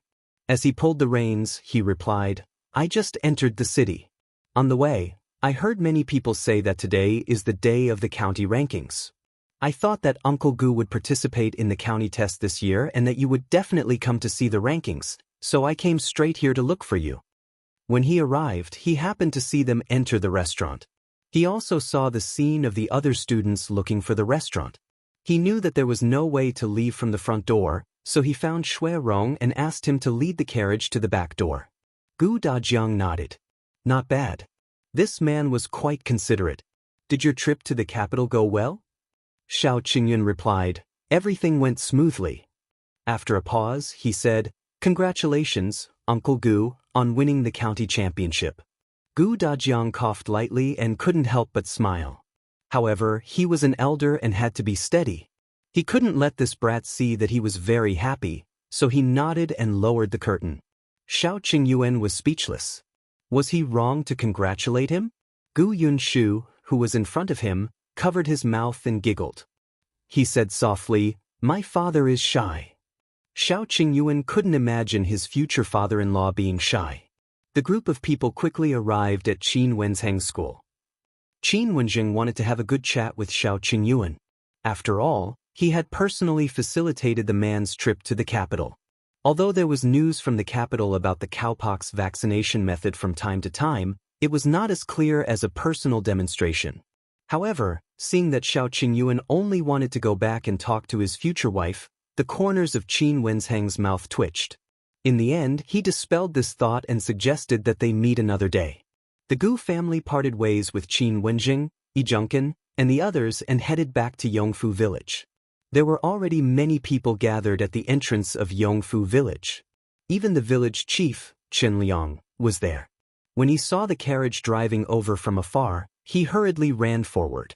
"Brother Gu, you're finally back. The rankings have been posted, right? How is it? If you find any errors, ads pop up, ads redirect, broken links, non-standard content, etc., please let us know reports so we can fix it as soon as possible." Chapter 986. Good job. Many people in the village looked over with anxious eyes. Of course, there were also people who were secretly gloating. The Gu family had money, land, and shops. Their lives were already enviable. If Gu Dajiang also became an elementary scholar, wouldn't the Gu family be in heavens? Wouldn't the entire Yongfu village be surnamed Gu? It was said that Gu Dajiang's examination shed was close to the toilet. It would be strange if he could pass. Therefore, when someone asked what rank he got, someone who seemed to be kind but was actually stabbing a knife immediately said, "Dajiang, it doesn't matter if you didn't perform well. There's still another year if you didn't pass this year." I heard that those in their 70s or 80s are still insisting. Don't give up. You're still young and your children are filial. When you enter the examination hall with Yun Shu later, it might be a beautiful story. Most of the people could not tell. Some even nodded in agreement. That's right, that's right. Gu Yundong narrowed her eyes. Shao Qingyuan looked directly at the person who had spoken just now. His sharp gaze was like a wild wolf's. That person only felt a chill on his neck. When he met the gaze, his expression instantly froze. He opened his mouth and muttered softly, "Why do I feel that this wolf cub is even more ferocious than before?" Gu Dajiang had already alighted from the carriage. He didn't know how to answer everyone's questions. It was Yunka who came out later. She said very proudly, "My father is the champion of the county." County champion? Chen Liang, who was standing at the front, was shocked. Did he hear wrongly just now? What did Yunka say? However, there were also people who did not understand what this county champion meant. They immediately frowned and said, "What county champion? You didn't pass, right?" Chen Liang suddenly turned around and shouted. He slapped his thigh hard. He didn't pass? The county champion is the first place in the county examination. He's the first place in our county. Brother Gu, you're good. What? First place? Really? Dajiang, you're amazing. This is a joyous occasion. Isn't he about to become an elementary scholar? There's actually a county champion in our village. A big shot has appeared. Brother Gu, you have to treat us. Let's have a good time together, right? Gu Dajiang opened his mouth. He had only passed one county examination. There was no need to do this. Gu Yundong also understood that it was not appropriate to be too high profile now. She immediately said, "There's no hurry for a celebration. When my father becomes an elementary scholar, we will naturally have to celebrate. My father still has to participate in the prefectural examination in April and really doesn't have time. He will rush to the prefectural city tomorrow or the day after." Chen Liang hurriedly said, Yes. The prefectural examination is more important. We can't let other things affect your studies now." Then he waved at the villagers. All right, don't stand there. Go back and do your own things." The villagers still wanted to say something. This was the county champion. It was good to shake hands and bask in the joy. However, Chen Liang did not allow it. Everyone could only retreat regretfully and make way for the Gu family. Mao had already gotten off the horse and was stepping on the firm and flat ground. He couldn't help but stamp his feet and whisper to Shao Qingyuan, "Young master, this is the path that Miss has built. It's so comfortable to walk on." Shao Qingyuan nodded, looking proud. The Gu family finally returned home. Gu Dajiang heaved a sigh of relief. However, although the Gu family did not intend to treat the villagers, they still had to celebrate within the family. If you find any errors, ads pop up, ads redirect, broken links, non-standard content, etc., please let us know reports so we can fix it as soon as possible. Chapter 987. What did he do? Today, not only did Gu Dajiang get the county champion, but even Shao Qingyuan returned. This was a double blessing. She had to cook personally. Thus, the moment they reached home, Gu Yundong rubbed her palms together and entered the kitchen. Shao Qingyuan wanted to follow, but Gu Dajiang pulled him along and asked him many questions about what happened after he went to the capital. After the two of them chatted for a while, Shao Qingyuan left and walked to the kitchen.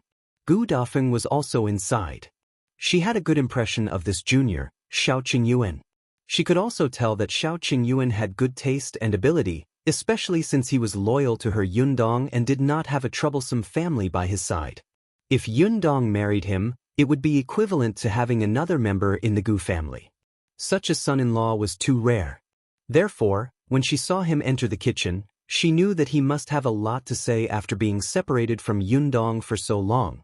She immediately smiled and called for the others in the kitchen to walk out together. She even considerately closed the door after leaving. As soon as she left, Shao Qingyuan went forward and pulled her into his arms from behind. Gu Yundong was kneading dough and her hands were still stained with flour. It was not appropriate to touch him. She could only turn her head slightly and look up at his eyebrows. "You've lost weight. Did you not listen to me and eat well?" Shao Qingyuan met her watery eyes and felt as if he was about to be sucked in. He said in a slightly hoarse voice, "Yes, but the food in the capital wasn't delicious." The food in the capital was not delicious? Why did this sound so unbelievable? "I want to eat your egg-fried rice," he added. Gu Yundong was slightly stunned. Then, she remembered that when they first met, she had made him an egg-fried rice and he looked very satisfied. Unexpectedly, he was still thinking about it often. "I'll make it for you in a minute." Shao Qingyuan couldn't help but look at the kitchen door. He lowered his head and kissed her. Gu Yundong pursed her lips and grabbed his clothes with her flour-stained hands. Shao Qingyuan was still unsatisfied when he let go of her, and the desire in his heart became more and more obvious. He looked down at her. "You said last time that we'd get married when I got back." "Yes, after my father passes the prefectural examination." "Okay." Shao Qingyuan didn't ask further. He looked down at the basin in front of her. "Let me help you." After saying that, he went to wash his hands and came back to knead for her. Gu Yundong decided to do something else. There were only the two of them in the kitchen. Eldest Aunt Gu would probably take a long time to come in. Gu Yundong asked him about the capital. "Have you settled everything in the capital? Did you encounter any difficulties?" Shao Qingyuan narrowed his eyes slightly and said calmly, "No, I only made a suggestion. I still have to rely on the imperial physicians from the imperial hospital to implement it. Things are progressing very smoothly, so I can come back at this time." "So the cowpox vaccination method passed?" "Yes, it did. I even met the current emperor."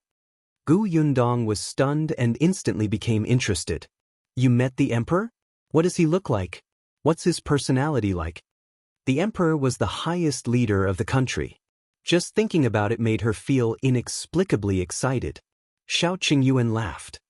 He thought for a moment and said, "His Majesty is a very decisive person."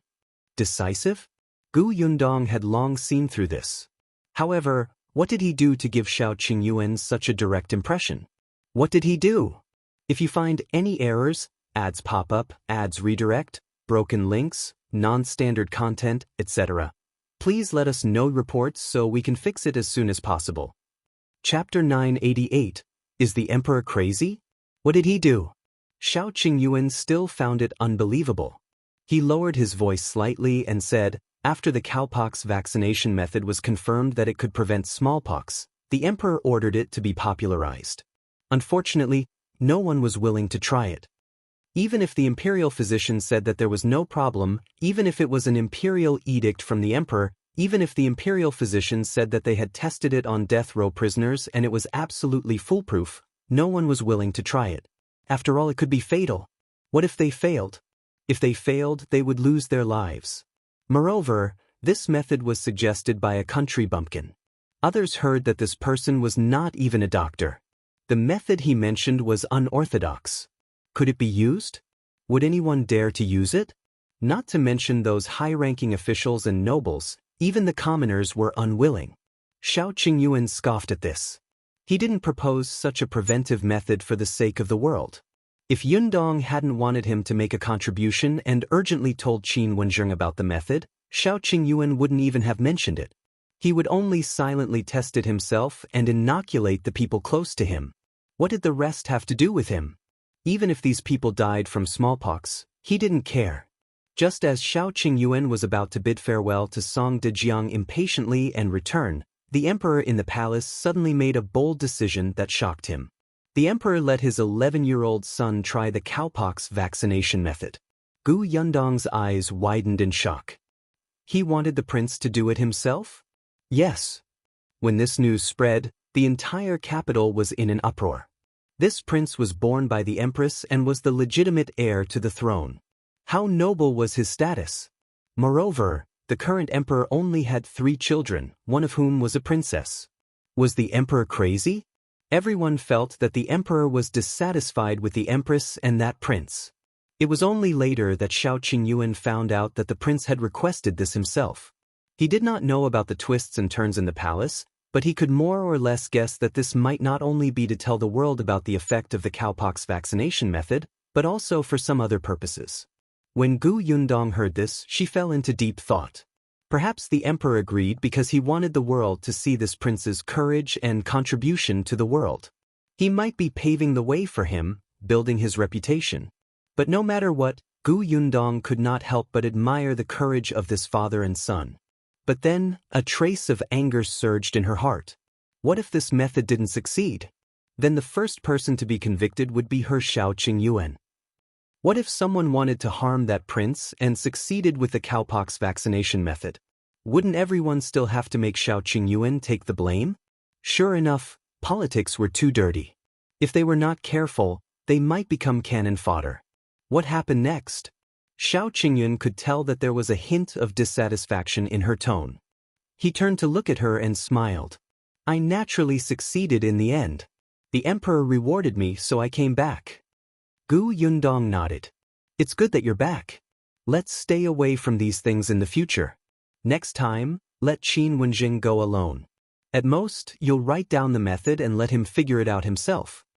Shao Qingyuan, after a moment of silence, he said, Actually, I came back this time with the emperor's decree. I have something to do.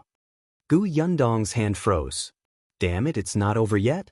If you find any errors, ads pop up, ads redirect, broken links, non-standard content, etc., please let us know reports so we can fix it as soon as possible.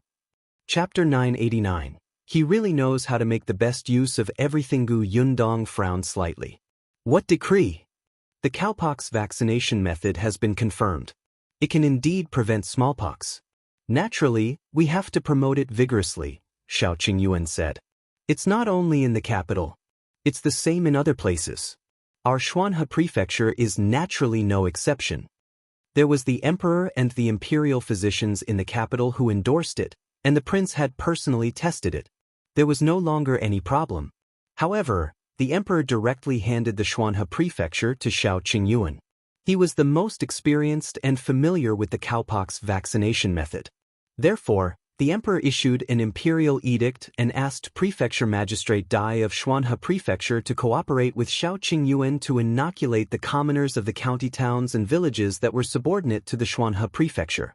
Not only that, but in order to spread the cowpox vaccination method throughout the country, the emperor gave the various prefectural cities great pressure and asked the government office to register and count the people who had been vaccinated.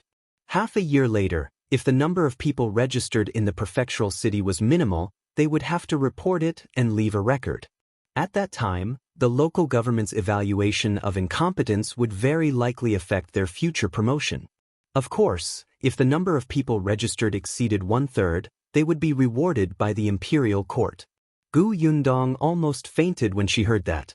The emperor was really good at finding trouble for them. His decision.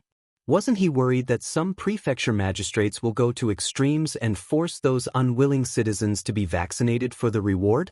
Wasn't he worried that they will focus on this and not care about anything else? Shao Qingyuan had already kneaded the flour and covered the basin with a cloth. That's why the emperor will send a team of imperial guards to the various government offices to assist. Although it was said to be assisting, it was actually to supervise. Not only the imperial guards, but there will also be an imperial physician who is familiar with the cowpox vaccination method coming to the various prefectural cities.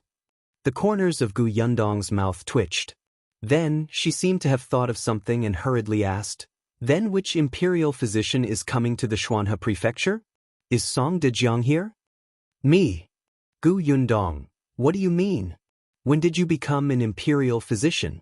Shao Qingyuan explained, "I'm not an imperial physician, but am more familiar with the cowpox vaccination method than an imperial physician is.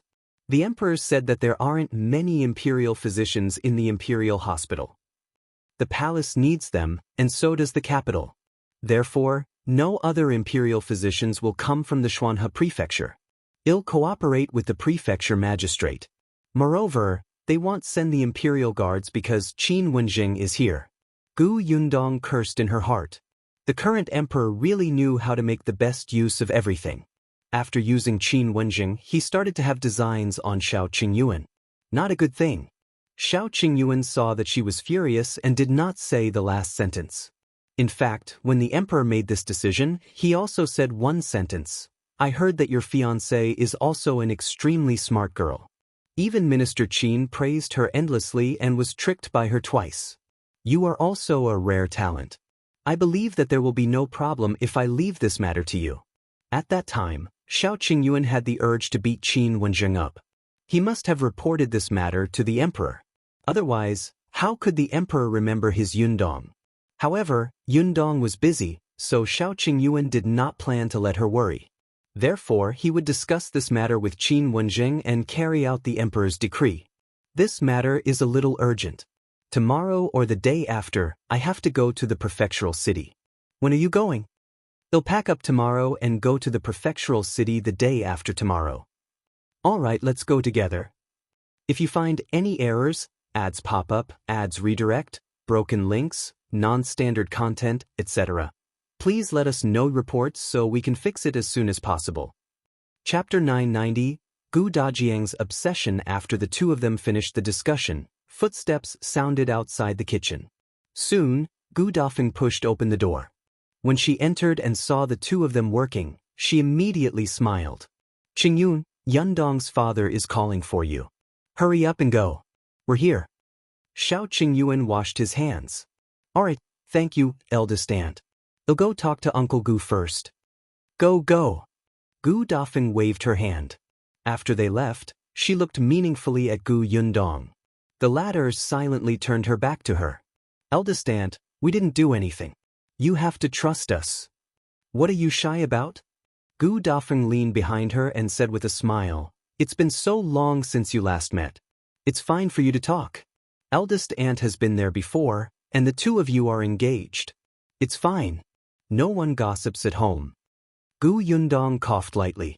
"Eldest aunt, be more reserved." She sped up her actions and went to the cupboard to get the eggs. At the same time, she avoided eldest aunt Gus' mysterious smile. That night, the Gu family was very excited. Gu Dajiang had won the county case. This was something he had never thought of before. To him, it was like fulfilling a dream.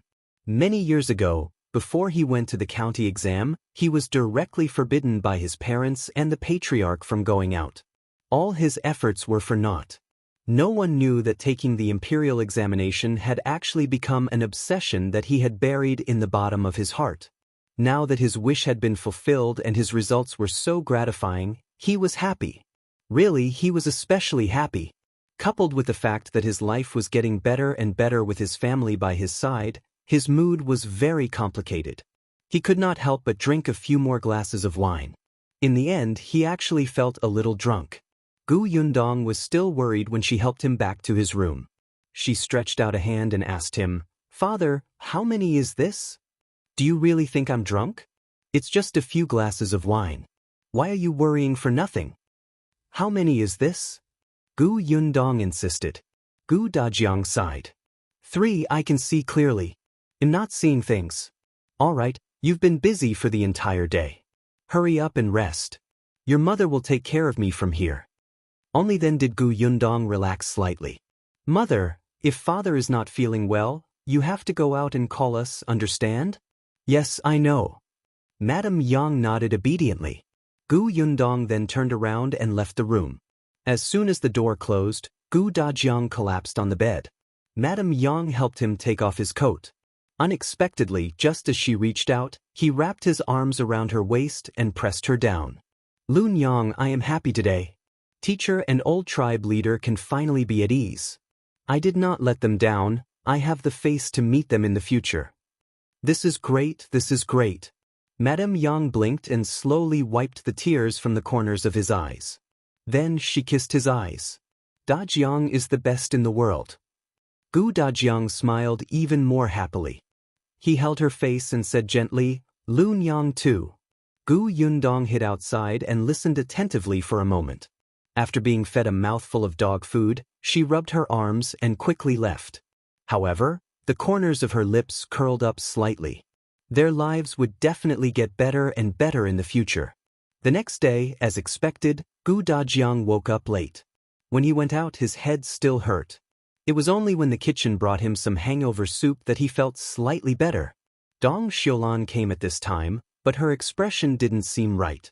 If you find any errors, ads pop up, ads redirect, broken links, non-standard content, etc., please let us know reports so we can fix it as soon as possible. Chapter 991. Don't worry, I didn't agree. Gu Yundong found it strange and was about to ask. However, Dong Xiulan quickly put on a smile and handed over the basket in her hand. Your father won the county championship. Your family was busy yesterday, so I couldn't disturb you. Take this. It's a congratulatory gift. Not only were there vegetables, fruits, and eggs in the basket, but there was also a red packet. Although it's not much, this is a token of my appreciation. You must accept it. 300 copper coins was indeed not much for Gu Yundong. However, to Dong Xiulan, it was already a very thick red packet. Gu Yundong accepted it and let her in. Dong Xiulan happened to have something to ask Gu Dajiang, so she followed her into the central room. Brother Gu, is the county examination difficult? Gu Yundong poured her a cup of tea and sat opposite her. She could not help but look at her in surprise. Aunt, why are you asking this? Here it goes. I'm thinking if I should let my eldest son take the exam too. Although we don't plan to let him become an elementary scholar or high scholar, it's good for him to be a preparation scholar. If he becomes the preparation scholar, he can also be a private school teacher who enlightens children. I can be at ease. In the beginning, the Zheng family had really never thought of taking the imperial examination. They just felt that it would be easy to find work later if he could read. Didn't they see that all the employees in Yundong's shop had to read and record accounts? However, when they saw that Gu Dajiang had won the county championship, the entire village was in a heated discussion. They felt very excited and proud. Dong Xiulan couldn't help but be tempted. Gu Dajiang was very supportive of such things. If Xingjia has such thoughts, I can tell him about the county examination. As for whether it's easy or not, he'll have to try it to know. I can only say that there are hundreds of students participating in the county examination, but only 50 are on the rankings in the end. Madame Dong really didn't know about this. She was a little surprised. 50 out of a few hundred? Didn't this mean that if he wanted to be on the rankings, he had to be in the top 50 of the county? This was too difficult. She hesitated again. Gu Yundong said, Zhengjia is still young. He can still study for a few more years. And, you don't have to be in such a hurry. Dong Xiulan nodded. That's true. I have to go back and ask him.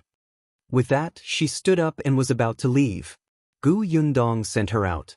Dong Xiulan asked her to stop and walk towards her house. Unexpectedly, just as she was about to enter her courtyard, someone suddenly came out from the side and pulled her over.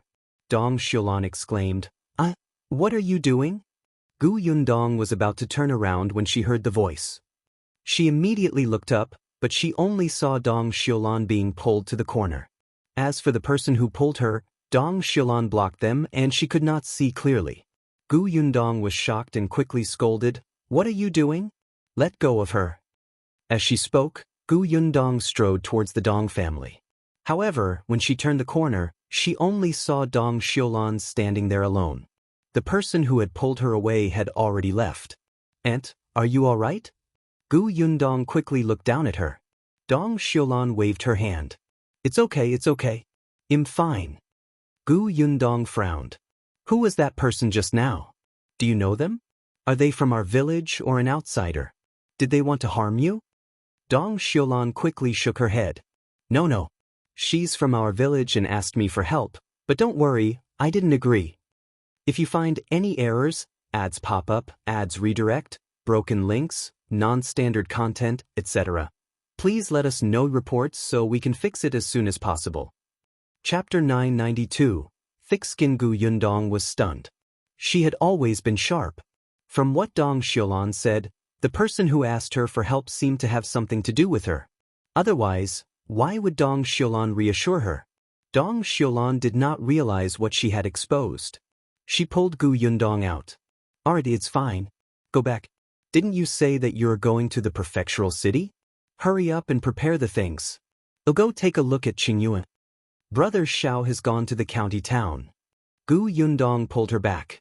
Auntie, why did that person ask you for help? It has something to do with me, right? Do they want to enter the workshop, or be a shop assistant, or grow fruit trees in an orchard? Dong Xiulan was stunned. How did Yundong know that the person's request had something to do with her? She didn't want to answer. No. It has nothing to do with you. If Auntie doesn't tell me, I'll take it that the people from the other villages have ulterior motives and I'll go to look for the village chief. Gu Yundong was about to leave when Dong Xiulan hurriedly grabbed her. She couldn't dissuade her, so she sighed and said irritably, It's someone from our village. That person just now was the wife of the second son of the Li family. The second son of the Li family? Who was that? Seeing that she had not thought of him, Dong Xiulan quickly reminded her, It's the family that adopted Qingyuan, the second son of the Li family. Gu Yundong did not like the Li family at all. Hearing this, she frowned. Haven't we never interacted? Why are they looking for you? The second son of the Li family is about to get married. He's marrying He's niece, He Xiu. I don't know what they're thinking. They want me to make peace in front of Qingyuan and let him attend the wedding banquet. They even said that what Eldest Li and his wife did was unforgivable, but they didn't harm Qingyuan. No matter what, Qingyuan has called them second uncle and second aunt for so many years. They're all relatives and should get along. Gu Yundong? Relatives? In the past, when Shao Qingyuan lived alone in the straw hut, why didn't second uncle and second aunt say that they were relatives? Moreover, the last time she went to Old Master Li's house to cause a scene, she seemed to have exposed Old Master Li's true colors, right? Shao Qingyuan had a grudge against Old Master Li. As his son, how could he have the cheek to say that they were relatives? Indeed, the charm of money was irresistible. If Shao Qingyuan was still a poor kid without money, they wouldn't have to go through this.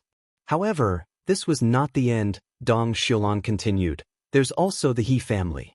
They heard that Zhuangzi's family went to the prefectural city and insisted that I come to look for you. They said that they wanted you to send a message to Dajiang and his wife so that they could come back for the wedding banquet. They said that there was some unhappiness last time. They wanted to take this opportunity to reconcile. The He family really didn't know that Zhuangzi's family had gone to the prefectural city. They thought that Dajiang and his wife were at least staying at home. Unexpectedly, when they came over, the house was locked. Gu Yundong was speechless. So severing ties was a joke? These two families really knew how to find soft persimmons to bully. They knew that Dong Xiulan had a good relationship with them and was soft and easy to talk to, so they asked her to persuade them. No wonder Auntie's expression was not good when she entered just now. Auntie, you don't have to worry about it. In any case, we're going to the prefectural city tomorrow. They won't be able to find us. Dong Xiulan nodded. I know. I didn't plan to agree to them either. They're just too annoying. She would go to the workshop in a while. The second son of the Li family's wife did not dare to look for her in the workshop anyway. If you find any errors, ads pop up, ads redirect, broken links, non-standard content, etc., please let us know reports so we can fix it as soon as possible. Chapter 993, Awkward Situation. Gu Yundong did not care about the marriage between the Li family and the He family, let alone their unreasonable request. The next day, the Gu family and the Shao family drove the carriage away from Yongfu village. They left early and set off before dawn.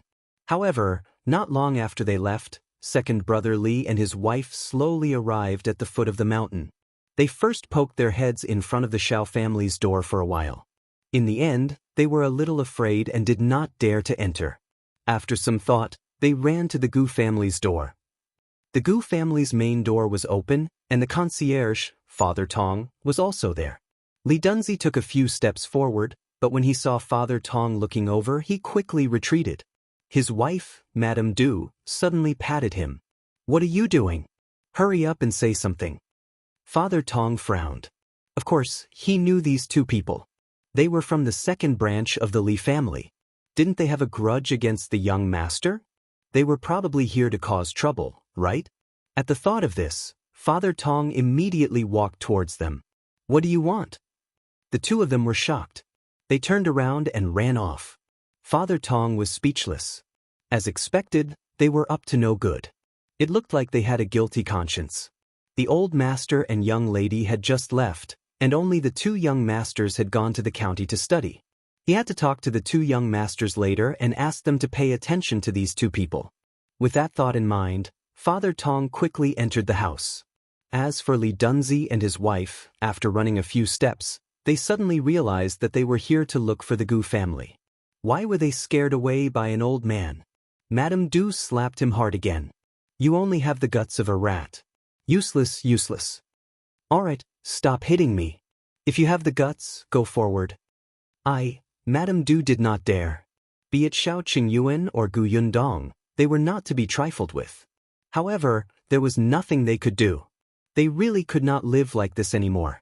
Although they had drawn a clear line with the eldest branch, after the things that the old man had done were exposed, their branch was also criticized. Seeing that the villagers' lives were getting better and better, but they were getting worse and worse, the envy in their hearts could kill them. However, if that was all, it would be fine. The problem was that the Li family was ostracized. Many families in Yongfu village worked for the Gu family. Even if they did not work for them, they hoped that they would be chosen to enter the workshop and shop one day. Therefore, they kept a respectful distance from the Li family, who did not get along with the Gu family.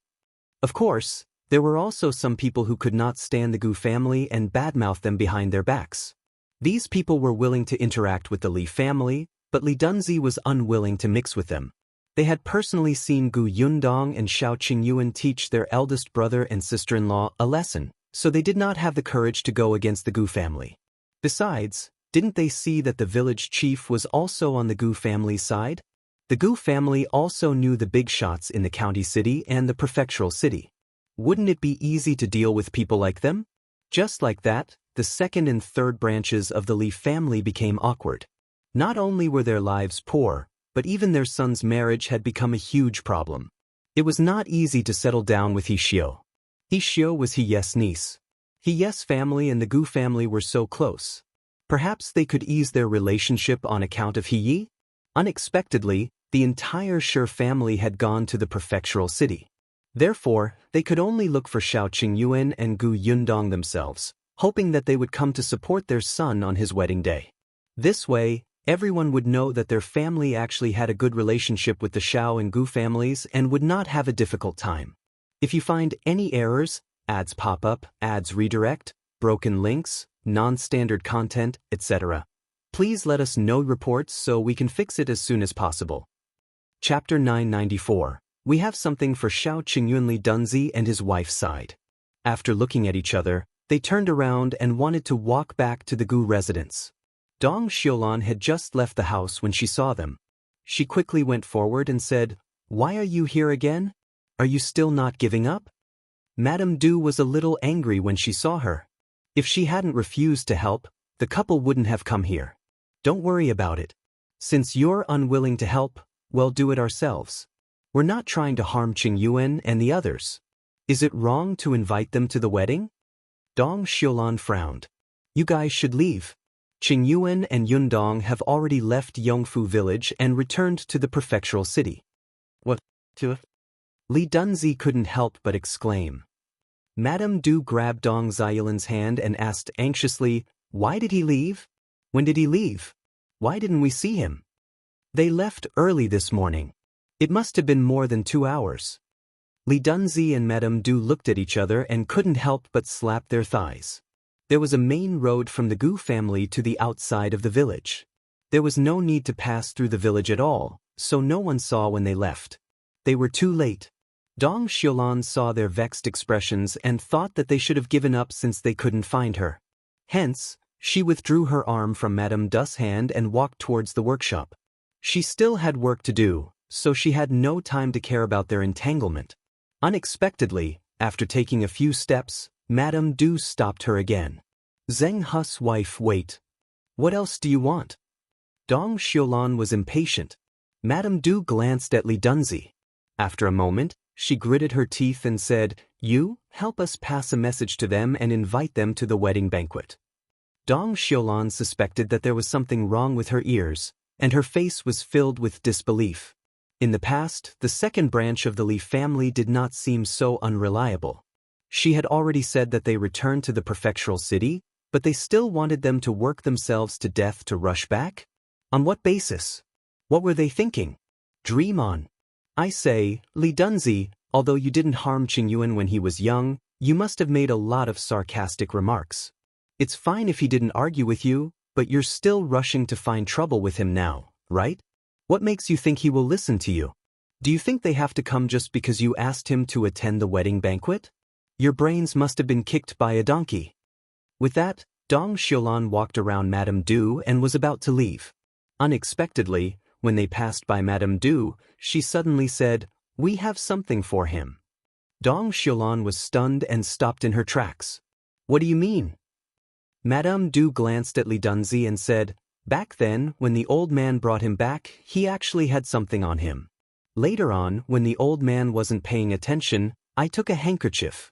We thought that the handkerchief might have been left behind by Qingyuan's biological parents and was related to his background."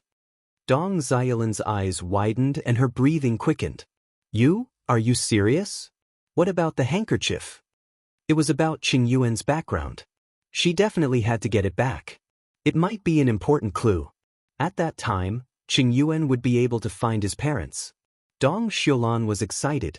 Qingyuan had suffered for so many years and had no parents. If he could find them now, wouldn't that be a great thing? She suddenly looked at Li Dunzi and his wife.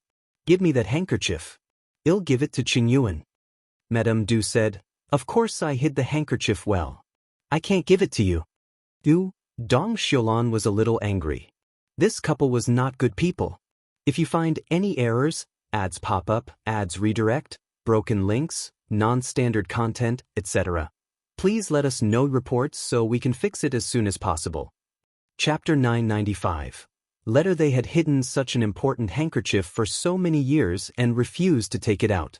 If he had given it to Qingyuan earlier, he might have been able to find his parents earlier. Madame Du was a little shocked by her resentful gaze and could not help but take a step back. Li Dunzi braced himself and said, "We won't give it to you, but we will give it to Qingyuan. As long as you bring them a letter and let them come back for the wedding banquet, we will definitely hand the handkerchief to him personally." Dong Xiulan pursed her lips unhappily. "That belongs to Qingyuan to begin with. Instead of returning it to him, you even took the opportunity to threaten him. How can this be called a threat? Madame Du was dissatisfied, but she lowered her voice and said, "Even if we pick up things on the streets and return them to the owner, can't we ask them to express their gratitude? We're not asking him to give us money or anything. We even invited him to the wedding banquet." Dong Xiulan sneered. "Did you pick it up? You took it directly from him." "But if we hadn't taken it, that handkerchief might have been burned by my father long ago and nothing would have been left. Back then, when old Master Li brought the child back, he threw away and burnt everything on him. Not a single strand of hair was left. If not for her sharp eyes, she wouldn't have seen the handkerchief when she was wiping the baby's body. Thinking that her son had just been born and the material of this handkerchief was good, it was very suitable for children to use, so she quietly put it away. Otherwise, the handkerchief would have turned to ashes long ago. Shao Qingyuan would never know his true identity." Dong Xiulan was so angry that she couldn't speak, but what the woman said made sense. Moreover, this matter concerned Qingyuan after all, so she took a deep breath and said, "All right, I'll help deliver the message. But whether they decide to come back or not is their own business." "Hey, thank you, sister." Madame Du immediately smiled and became happy. Dong Xiulan felt very upset and turned around to go home. She did not dare to delay. She quickly got her son to bring out a brush and paper and wrote a letter to Qingyuan. After he finished writing, she instructed Zhuangzi to keep it a secret and not tell anyone. Then, she took the letter and headed to the Gu family's workshop. There was no one in the Shao family. Mao and the others had left with Shao Qingyuan. There were only Father Tong and a few women left in the Gu family. The only people Dong Xiulan could trust to help with this matter were Tong Ping and Tong, and unexpectedly, when she arrived at the workshop, the two of them were not around. Dong Xiulan felt that it was a pity. If they were here, they might have been able to catch up to Yundong and the others on horses. She could only go home for the time being and put the letter away. Zhuangzi saw that she was a little anxious and quickly comforted her. "Mother, there's no hurry. No matter what, Li Dunzi and his wife will only give the handkerchief to Brother Shao on the big day a month later. Whether we send the letter a day later or a day earlier, they will have to wait a month before returning." "You have a point." Dong Xiulan nodded and settled down. She settled down and went to the workshop to work. As she worked, she waited for Tong Ping and his brother to return. Unexpectedly, she waited until night. When Tong Ping heard that she had a letter for Shao Qingyuan, he quickly promised to deliver it tomorrow. The Gu family would make a trip to the prefectural city to deliver the goods every few days. It just so happened that tomorrow was the day Tong Ping and the others would deliver the goods. If you find any errors, ads pop up, ads redirect, broken links, non-standard content, etc., please let us know reports so we can fix it as soon as possible. Chapter 996. Difficult. The next night, Shao Qingyuan and Gu Yundong received Dong Xiulan's letter. The two of them were a little surprised. They could not care less about the fatigue of the day and hurriedly opened the letter. After reading it, the two of them were stunned. "The second son of the Li family actually has your things?" Gu Yundong's face was filled with disbelief. Shao Qingyuan frowned slightly and shook his head. "When old Li carried me home, he exchanged clothes with the third young master of the Tao family. That handkerchief might belong to the third young master of the Tao family. But it's also possible that it's yours." Gu Yundong was unwilling to let go of the only clue. After reading the letter just now, eldest brother Shao's eyes clearly lit up. This meant that he was actually looking forward to finding his biological parents. Since that was the case, what did it matter if he searched? Perhaps brother Shao's family was still looking for him after so many years? No matter what, it's just a guess now. Since the second son of the Li family wants us to attend the wedding banquet, we'll go there in a month. We'll know the results after we get that handkerchief and investigate. Shao Qingyuan nodded. "Okay. Say, if the second son of the Li family has your things, does that mean that the first son has something too?" "I don't think so. Even if there was, I'm afraid they sold it," Shao Qingyuan said. "After old Li died, I searched first brother Li's house in order to find out his background, but I didn't find anything. Moreover, Auntie Dong's letter also said that old man Li had burned all the clothes and items he was wearing back then, leaving nothing behind. It was an accident that second brother Li could obtain that handkerchief. Moreover, First brother Li was a person who was afraid of death. If he really had something of Shao Qingyuan's, he would definitely use it as a bargaining chip when Shao Qingyuan went to beat him up. Gu Yundong felt a little regretful. It seemed that they could only wait until they saw second brother Li in a month. There's no hurry. Shao Qingyuan placed the letter on the candle and lit it. After watching it gradually burn to ashes, he said, "On the other hand, the cowpox vaccination can't wait. Tomorrow, we'll go to the Dai residence first and convey the emperor's decree to Lord Dai." Speaking of this, Gu Yundong felt a headache. The emperor was too good at giving people trouble. This is not easy to do. After all, no one has ever tried the cowpox vaccination. Everyone is afraid of death, and I'm afraid no one is willing to be the first test subject. Even if the emperor spoke the truth and the prince personally verified it, the distance is still too far. For most people, it's less convincing if they don't see it with their own eyes. Some people could get smallpox, but some people wouldn't. Even if they did, they might be able to survive. Everyone would think that they were the lucky ones. The cowpox vaccination method was just a prevention method, and it was a method that they had never seen before. Who was willing to take the risk? What if it failed and they died? The problem was that the emperor had also issued a decree that they could not use too rough a method. There were only 4 words on Gu Yundong's mind: subdue people with virtue. As expected, they went to the Dai residence the next day. After Gu Yundong went to look for Madame Dai, Shao Qingyuan met the prefecture magistrate. After hearing the decree brought by Shao Qingyuan, the prefecture magistrate frowned fiercely. The first sentence was, "This matter is not easy to handle." He sighed and walked around twice. Finally, he stood in front of Shao Qingyuan and asked him, "Do you have an idea?" "There is one. If you find any errors, ads pop up, ads redirect, broken links, non-standard content, etc., please let us know reports so we can fix it as soon as possible." Chapter 997. It's good if you can't get it, there was one? The prefecture magistrate instantly perked up and looked at him with burning eyes. Shao Qingyuan said, "At the end of the day, this matter is beneficial to the country and the people. However, the people don't believe us in their hearts. If we take the initiative to say that we want to help others with vaccination, I'm afraid they will still suspect that nothing good will happen. In that case, we might as well do the opposite and make people want it but can't get it. The people will take the initiative to ask for the inoculation." How do we take the initiative? Prefecture Magistrate Dai was interested. What he said made sense. Shao Qingyuan whispered, "Tell them a story." The story? Prefecture Magistrate Dai was a little disappointed for a moment. He thought that he had an awesome extra idea, but it was just telling a story? But he asked anyway. "What story?" Shao Qingyuan told the story in a low voice. Prefecture Magistrate Dai nodded as he listened. A moment later, his eyes lit up. After hearing this, he suddenly clapped his hands. Good. It's indeed a good way to lure people in. Let's do that. How about this? Write down the content first. Later, you'll get someone to find a storyteller to tell the story at the largest tea house in the prefectural city." Shao Qingyuan nodded, walked behind the desk, and picked up a pen. However, just as he finished the first line, he was despised by the prefecture magistrate. Hey, your writing is too plain. We have to be passionate, exciting, and high. Go to the side. I'll write. I'll do it." Shao Qingyuan stood up and looked at the first line of words he had written. The cowpox vaccination method is a new method to prevent smallpox.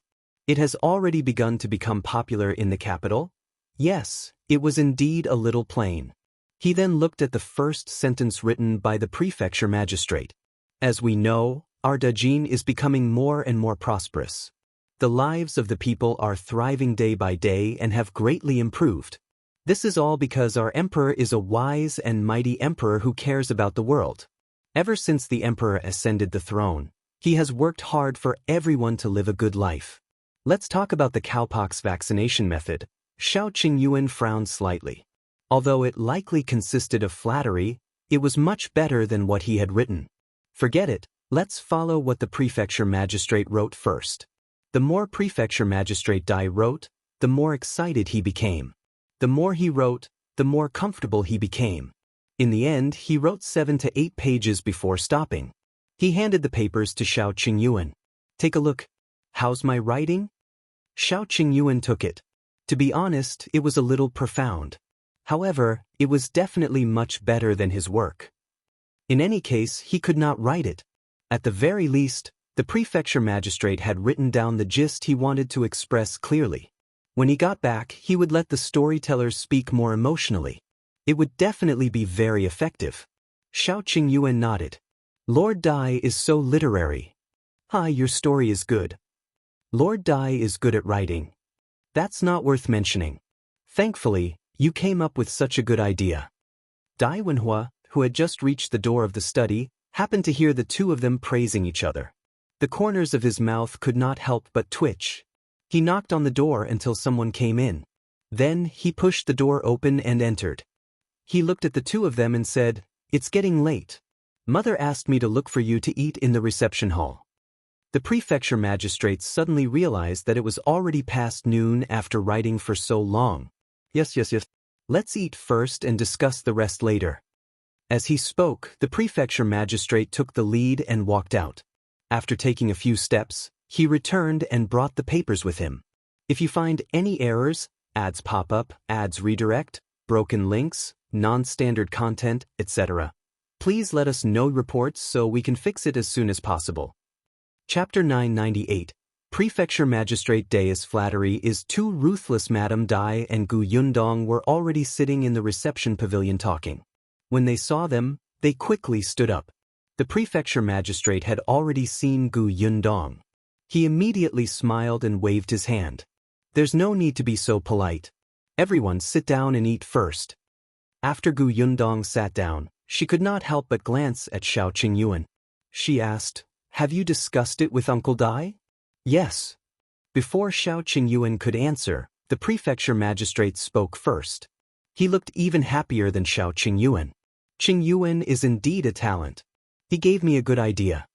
Everyone in the reception pavilion was family. The prefecture magistrate didn't hide anything and told them the results of their discussion in the study. Madame Dai nodded repeatedly. That's true. It's better to do the opposite than to take the initiative to promote it. Isn't that so? If we directly put up an announcement or find a large number of people to persuade the commoners, the effect will not be much. We don't have the time and energy. Now, let the storyteller use his words to attract people and leave an extremely deep impression. Let's tell the commoners that the vaccination time is limited and the number of people is limited. In order to snatch a spot, the commoners will eagerly participate. People were like this. People would be more anxious about limiting their purchases, afraid that such a good thing would not happen to them. However, if there were no restrictions and someone even told them that this was a mission given by the higher-ups and had to be completed, these people would feel that it might be disadvantageous to them. To be honest, Gu Yundong did not know this method either. She couldn't help but glance at Shao Qingyuan and ask them, "Then how do you plan to tell the story?" Prefecture Magistrate Dai laughed. "We've already written it down. Come, let me show you." He immediately handed over the few pages filled with words. Shao Qingyuan took a look. No wonder the prefecture magistrate had brought these pages with him when he went out previously. It turned out that he was showing off. Gu Yundong and the other two took it. Madame Dai and Dai Wenhua looked at it and nodded slightly, indicating that it was not bad. The writing is clear and smooth, the storyline is clear, and the logic is fine. The story is very voluptuous, the poems are quoted appropriately, and the beginning and end echo each other. Gu Yundong was speechless. What should she do? Seeing that his wife and son had finished talking, the prefecture magistrate was still very satisfied. In the end, his gaze landed on Gu Yundong, but he saw that after she finished reading, her expression was strange and constipated. Prefecture Magistrate Dai's heart skipped a beat. Was there a problem? He thought that he had written it quite well and checked it once. There shouldn't be any typos. Well, Gu girl, how's my story? Gu Yundong could not bear to see him disappointed. He racked his brains and finally said, "There are quite a lot of praises for the emperor. Uncle Dai's vocabulary is very amazing." The four people present were speechless. Forget it, it was better not to praise him. They were just short of saying that the Prefecture Magistrate's flattery was too ruthless. The Prefecture Magistrate wiped his face. You'd better tell the truth. I can still listen the truth. After all, this matter is very important. We have to be careful at every step. If this story is not good, we won't be able to achieve the effect we want. It won't be good for the vaccination method. We would have worked for nothing. Madame Dai hurriedly said, Yes. Yundong, you have big ideas. Tell us what's wrong. If it's not good, we can change it in time. If you find any errors, ads pop up, ads redirect, broken links, non-standard content, etc., please let us know reports so we can fix it as soon as possible. Chapter 999. Right. Gu Yundong's gaze swept past the four of them one by one. After a while, she said softly, Then, they'll be frank? Go ahead. Even Shao Qingyuan looked at her eagerly. He felt that this idea was not bad, but if Yundong said no, he would quickly think of something else. Gu Yundong coughed lightly. There's nothing wrong with the story. It's just that it's not fascinating enough. The Prefecture Magistrate quickly leaned forward. How is it not enough? Uncle, our story is mainly for the commoners to hear. Most of the commoners can't read. Even if they know, they can't understand words that are too profound, especially these poems. We can understand them, but the commoners might not understand them. It was a story. Of course, it had to be simple and straightforward. It shouldn't be too pedantic. In that case, it makes sense. The Prefecture Magistrate nodded slightly and heard Gu Yundong continue. After all, a story is different from an article. In addition to being logical, the most important thing in the book is to set up suspense to attract people's attention so that people can guess and look forward to the next plot. What's more, the first sentence is especially important. It's best to be concise and straightforward and get to the point. The words are too gorgeous, making people sleepy. The Prefecture Magistrate, who felt that his first sentence was very interesting, was speechless. Shao Qingyuan, who felt that the Prefecture Magistrate's writing was much better than his, was speechless. Madame Dai and young Master Dai, who felt that the first sentence would definitely make the Emperor happy, were speechless. This first sentence seemed to be, indeed, not concise enough. The Prefecture Magistrate felt that he had been dealt a blow. He took the papers and looked at them again. Suddenly he felt bored. He was indeed a person who could listen to advice. He immediately asked humbly, Then in your opinion, how should I write it? Dai Wenhua said, We're not good at writing novels. Why don't we find a scholar who's good at writing novels? Gu Yundong waved her hand. No need. I'll write it. When I'm done, you can take a look. If it doesn't work, we'll find someone else to try. After all, she had read so many novels and news. This story was not long. She was good at attracting attention. All right, write it first. Madame Dai glanced at them. What are you writing? The first. There's still time to write after you're done. Seriously, did all of them forget that they were hungry? She hurriedly asked the servants to serve the food for the guests. Gu Yundong thought about it as she ate. The others remained silent and ate very quickly. Not long after Gu Yundong finished her meal, she took the papers into the study. No one disturbed her and let her write slowly. They continued to discuss the following process. Gu Yundong held her brush and thought for a moment. Finally, she wrote the first sentence on the paper. As we know, something big happened in the capital some time ago. Gu Yundong was not a professional writer, but at least her work was more like a storybook than the one written by the Prefecture Magistrate. She moved quickly. Anyway, she had Prefecture Magistrate Day as sample. She changed the way she wrote slightly and adjusted the order before and after. She deleted all the nonsense that praised the Emperor and left a suspense. It was done. Gu Yundong put down his pen, blew on the ink, and left the study with a few pages. If you find any errors, ads pop up, ads redirect, broken links, non-standard content, etc., please let us know reports so we can fix it as soon as possible. Chapter 1000.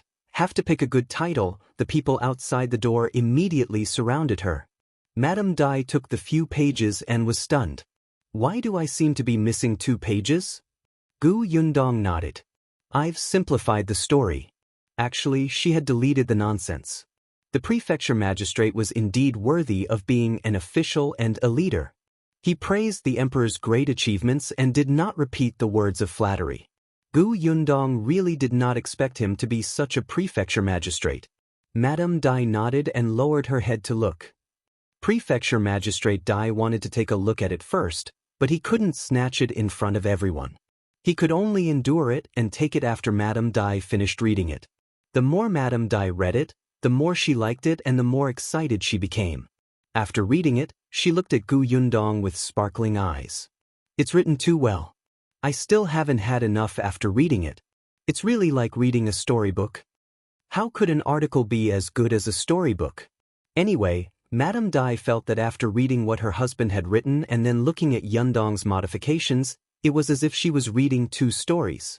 Gu Yundong heaved a sigh of relief. She asked the others, "Do you think it's okay?" Even if Shao Qingyuan didn't finish reading it, he immediately nodded. "It can't be better." Dai Wenhua laughed as well. "Sure." Only the prefecture magistrate Dai had a complicated look in his eyes. What she wrote was indeed more fascinating than his work. It was just that he was being too polite. Moreover, he said, "Isn't it better to add some words to praise the emperor?" The four people present could not help but roll their eyes. Madame Dai said directly, "I think this is quite good. Without those praises, the commoners will still know what the emperor has done. If you add it randomly, it will only be superfluous." Seeing that everyone else agreed, the prefecture magistrate could only sigh secretly and say, "All right, then let's use this. Wenhua, take it to the largest tea house in the prefectural city. If they do it well, they will be rewarded later." "Don't worry, father. I'll take care of it."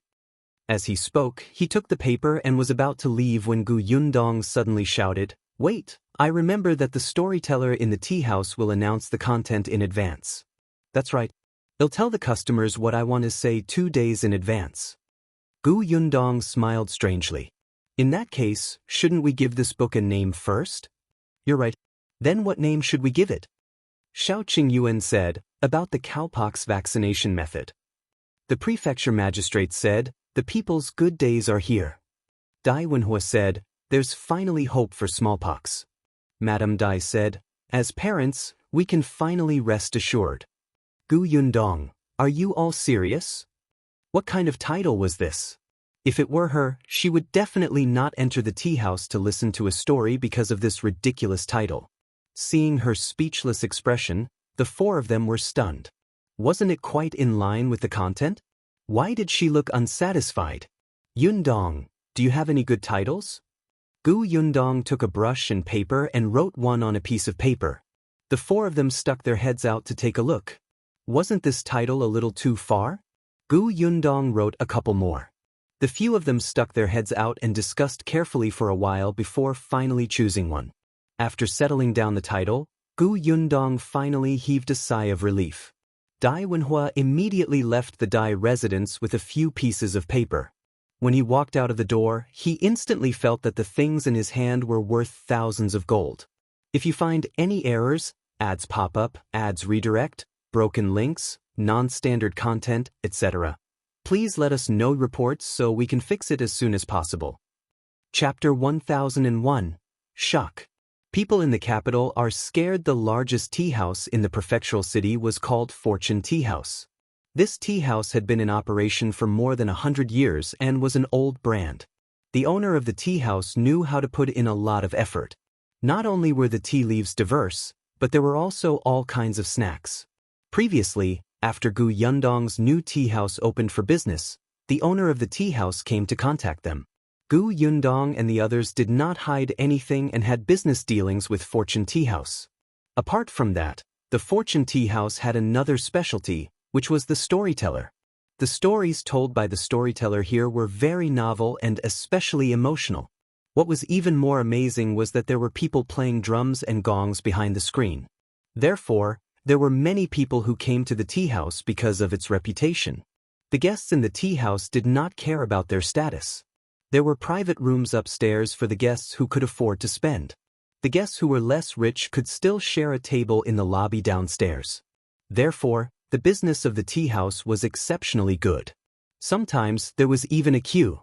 Hence, even if Gu Yundong and the others opened the new tea pavilion, it did not affect their customer base. Dai Wenhua entered this building. This time, he directly conveyed the government's orders. The owner of the Fortune Tea House had to cooperate. However, after the owner saw what Dai Wenhua had brought, he was immediately interested. Even without the government's orders, he wanted to buy it. Except, young Master Dai, is this story true? Of course it's true. How can such a matter that concerns the lives of hundreds of thousands of people be fake? The owner nodded. That's right. Lord Dai has always loved the people like his son. I believe him. He was even slightly excited. He asked in a low voice, but are there really only a few hundred free spots in front? Can you leave a few for us? You've helped us so much. Of course. Dai Wenhua tried his best to suppress the smile on his face. Look, Shao Qingyuan was right. There was a limit to the number, so everyone was fighting to pre-order. Even the owner of the tea house, who was so knowledgeable, was so tempted, let alone others. However, this was inseparable from the good reputation his father had left behind after being an official for many years.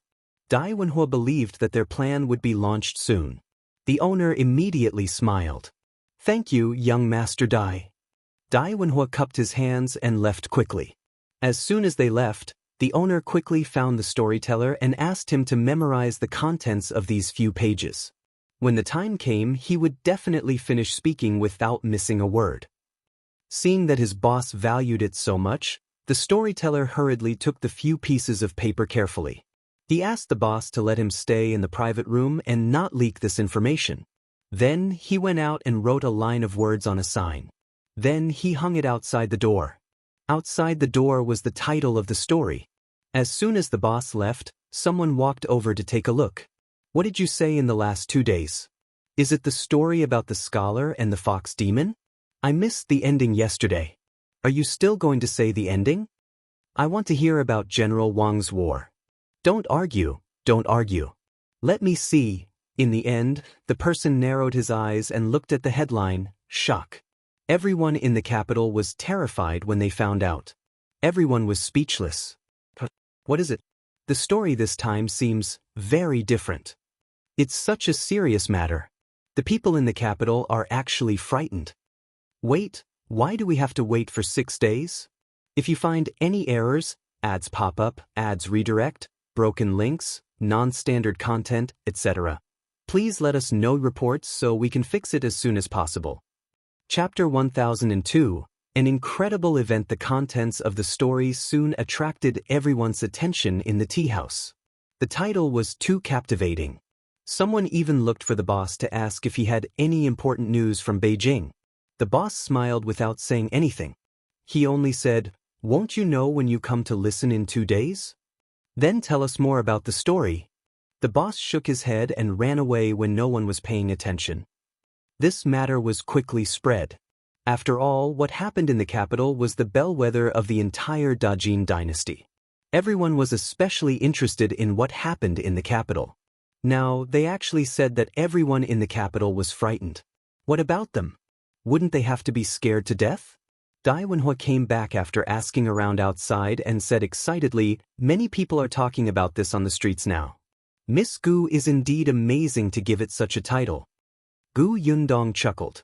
Actually, this was not her title at all. What she had originally written was, "Shocking. The emperor actually did such a thing. Godu. Quite was unbelievable. Why would the prince make such a life and death decision? This looked like a royal secret. It was more eye-catching, right?" However, when the Prefecture Magistrate saw this, he almost shook his head off and refused to use this. He said that this was a great disrespect to the emperor. If he made a mistake later, he would be investigated and punished.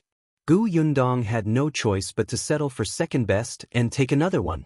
Although the effect seemed to be all right, she still felt a little regretful. As for why the storyteller had to wait 6 days before he started, it was naturally to leave enough time for Shao Qingyuan and the others to make other preparations.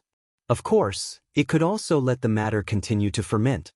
Since there were no more problems about the storytelling in the tea house, the Prefecture Magistrate began to gather the doctors in the prefectural city. It was definitely impossible for Shao Qingyuan to inoculate the citizens of the entire Shuanhe Prefecture with cowpox vaccination. He had to tell the doctors how to operate first, and everyone had to work together. However, as Shao Qingyuan had said, no matter if it was a doctor or a commoner, they had to be sought after. In order to avoid unnecessary doubts and trouble, the prefecture magistrate released a piece of news. There was finally a solution to a certain incurable disease. The imperial physicians of the imperial hospital planned to choose a portion of talented doctors and teach them this method. If there were any doctors who were interested, they could report to the prefectural city's government office in the near future. The government office would choose 10 suitable people. Yes, there were only 10 spots. First come, first served. As soon as this news came out, the doctors from the various medical centers in the prefecture capital were the first to report to the government office. The prefecture magistrate registered all the names. However, he was also afraid that all the doctors would come and cause the medical centers in the city to be empty. The patients would not be able to seek a doctor, so he limited the conditions. For example, there could only be 2 people participating from each clinic. This restriction made these doctors even more tempted and eager. 6 days later, the doctors had already gathered. Even many doctors from the various county cities below had arrived. The prefecture magistrate tidied up a few courtyards and rooms behind the government office and let everyone stay there. Shao Qingyuan officially began his lesson. At the same time, the storyteller of the fortune tea house suddenly slammed the wood and the gong and drum behind the screen sounded heavily. Then they began to talk. As we know, something big happened in the capital some time ago. If you find any errors, ads pop up, ads redirect, broken links, non-standard content, etc., please let us know reports so we can fix it as soon as possible. Chapter 1003.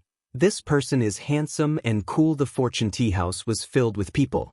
The private rooms upstairs were all full, and the lobby downstairs was filled with people sitting or standing. Even the windowsill at the door was filled with people. Everyone was listening to the story. It was really because the publicity this time was especially awesome. It was not only because of the shocking title, but also because Prefecture Magistrate Dai had gotten someone to secretly promote it. Hence, Fortune Tea House had an unprecedented number of customers today. The storyteller was inexplicably a little nervous, but he was experienced and quickly immersed in the story. By the way, at the end of last year, a person suddenly came to the capital. This person is young and handsome. Most importantly, he has good skills. The storyteller said mysteriously, this person is travel-worn and exhausted. After arriving in the capital, he immediately went to the residence of Imperial Physician Song, the head of the Imperial Hospital. He used all his strength to knock on Imperial Physician Song's door and fainted. Everyone, guess why this person ran to Imperial Physician Song's house? Someone immediately guessed. Why else? Of course it's because he has an incurable disease and asked Imperial Physician Song to treat him. No. The storyteller shook his head. Could it be that Imperial Physician Song's relative was in trouble and wanted his help? The storyteller still shook his head. No. He kept Imperial Physician Song in suspense and quickly solved the mystery. He looked for Imperial Physician Song because he had a secret medical prescription and wanted to hand it to Imperial Physician Song. Unfortunately, he shook his head, and everyone immediately straightened up. Unfortunately what? Could it be that he didn't wake up after fainting? Go upstairs. Gu Yundong could not help but twitch his lips. Why are you so black-hearted? Can't you expect something good from them? The storyteller slapped the wood again and shook his head. It's a pity that for a nameless commoner didn't have a visiting card or recommendation. How difficult was it to meet the head of the Imperial Hospital? The gatekeeper didn't allow anyone to enter at all. This person was chased out before he even saw Imperial Physician Song. However, he didn't give up. This medical prescription concerned thousands of commoners. Only by handing it to Imperial Physician Song could it be handed to the emperor. Only then could it be announced to the world so that no families in the world would be destroyed because of the illness. Hence, he dragged his exhausted body and guarded Imperial Physician Song's residence, thinking that he would definitely be able to see him when the sky turned dark. However, what he didn't know was that Imperial Physician Song happened to go out to gather herbs and wouldn't come back at all today.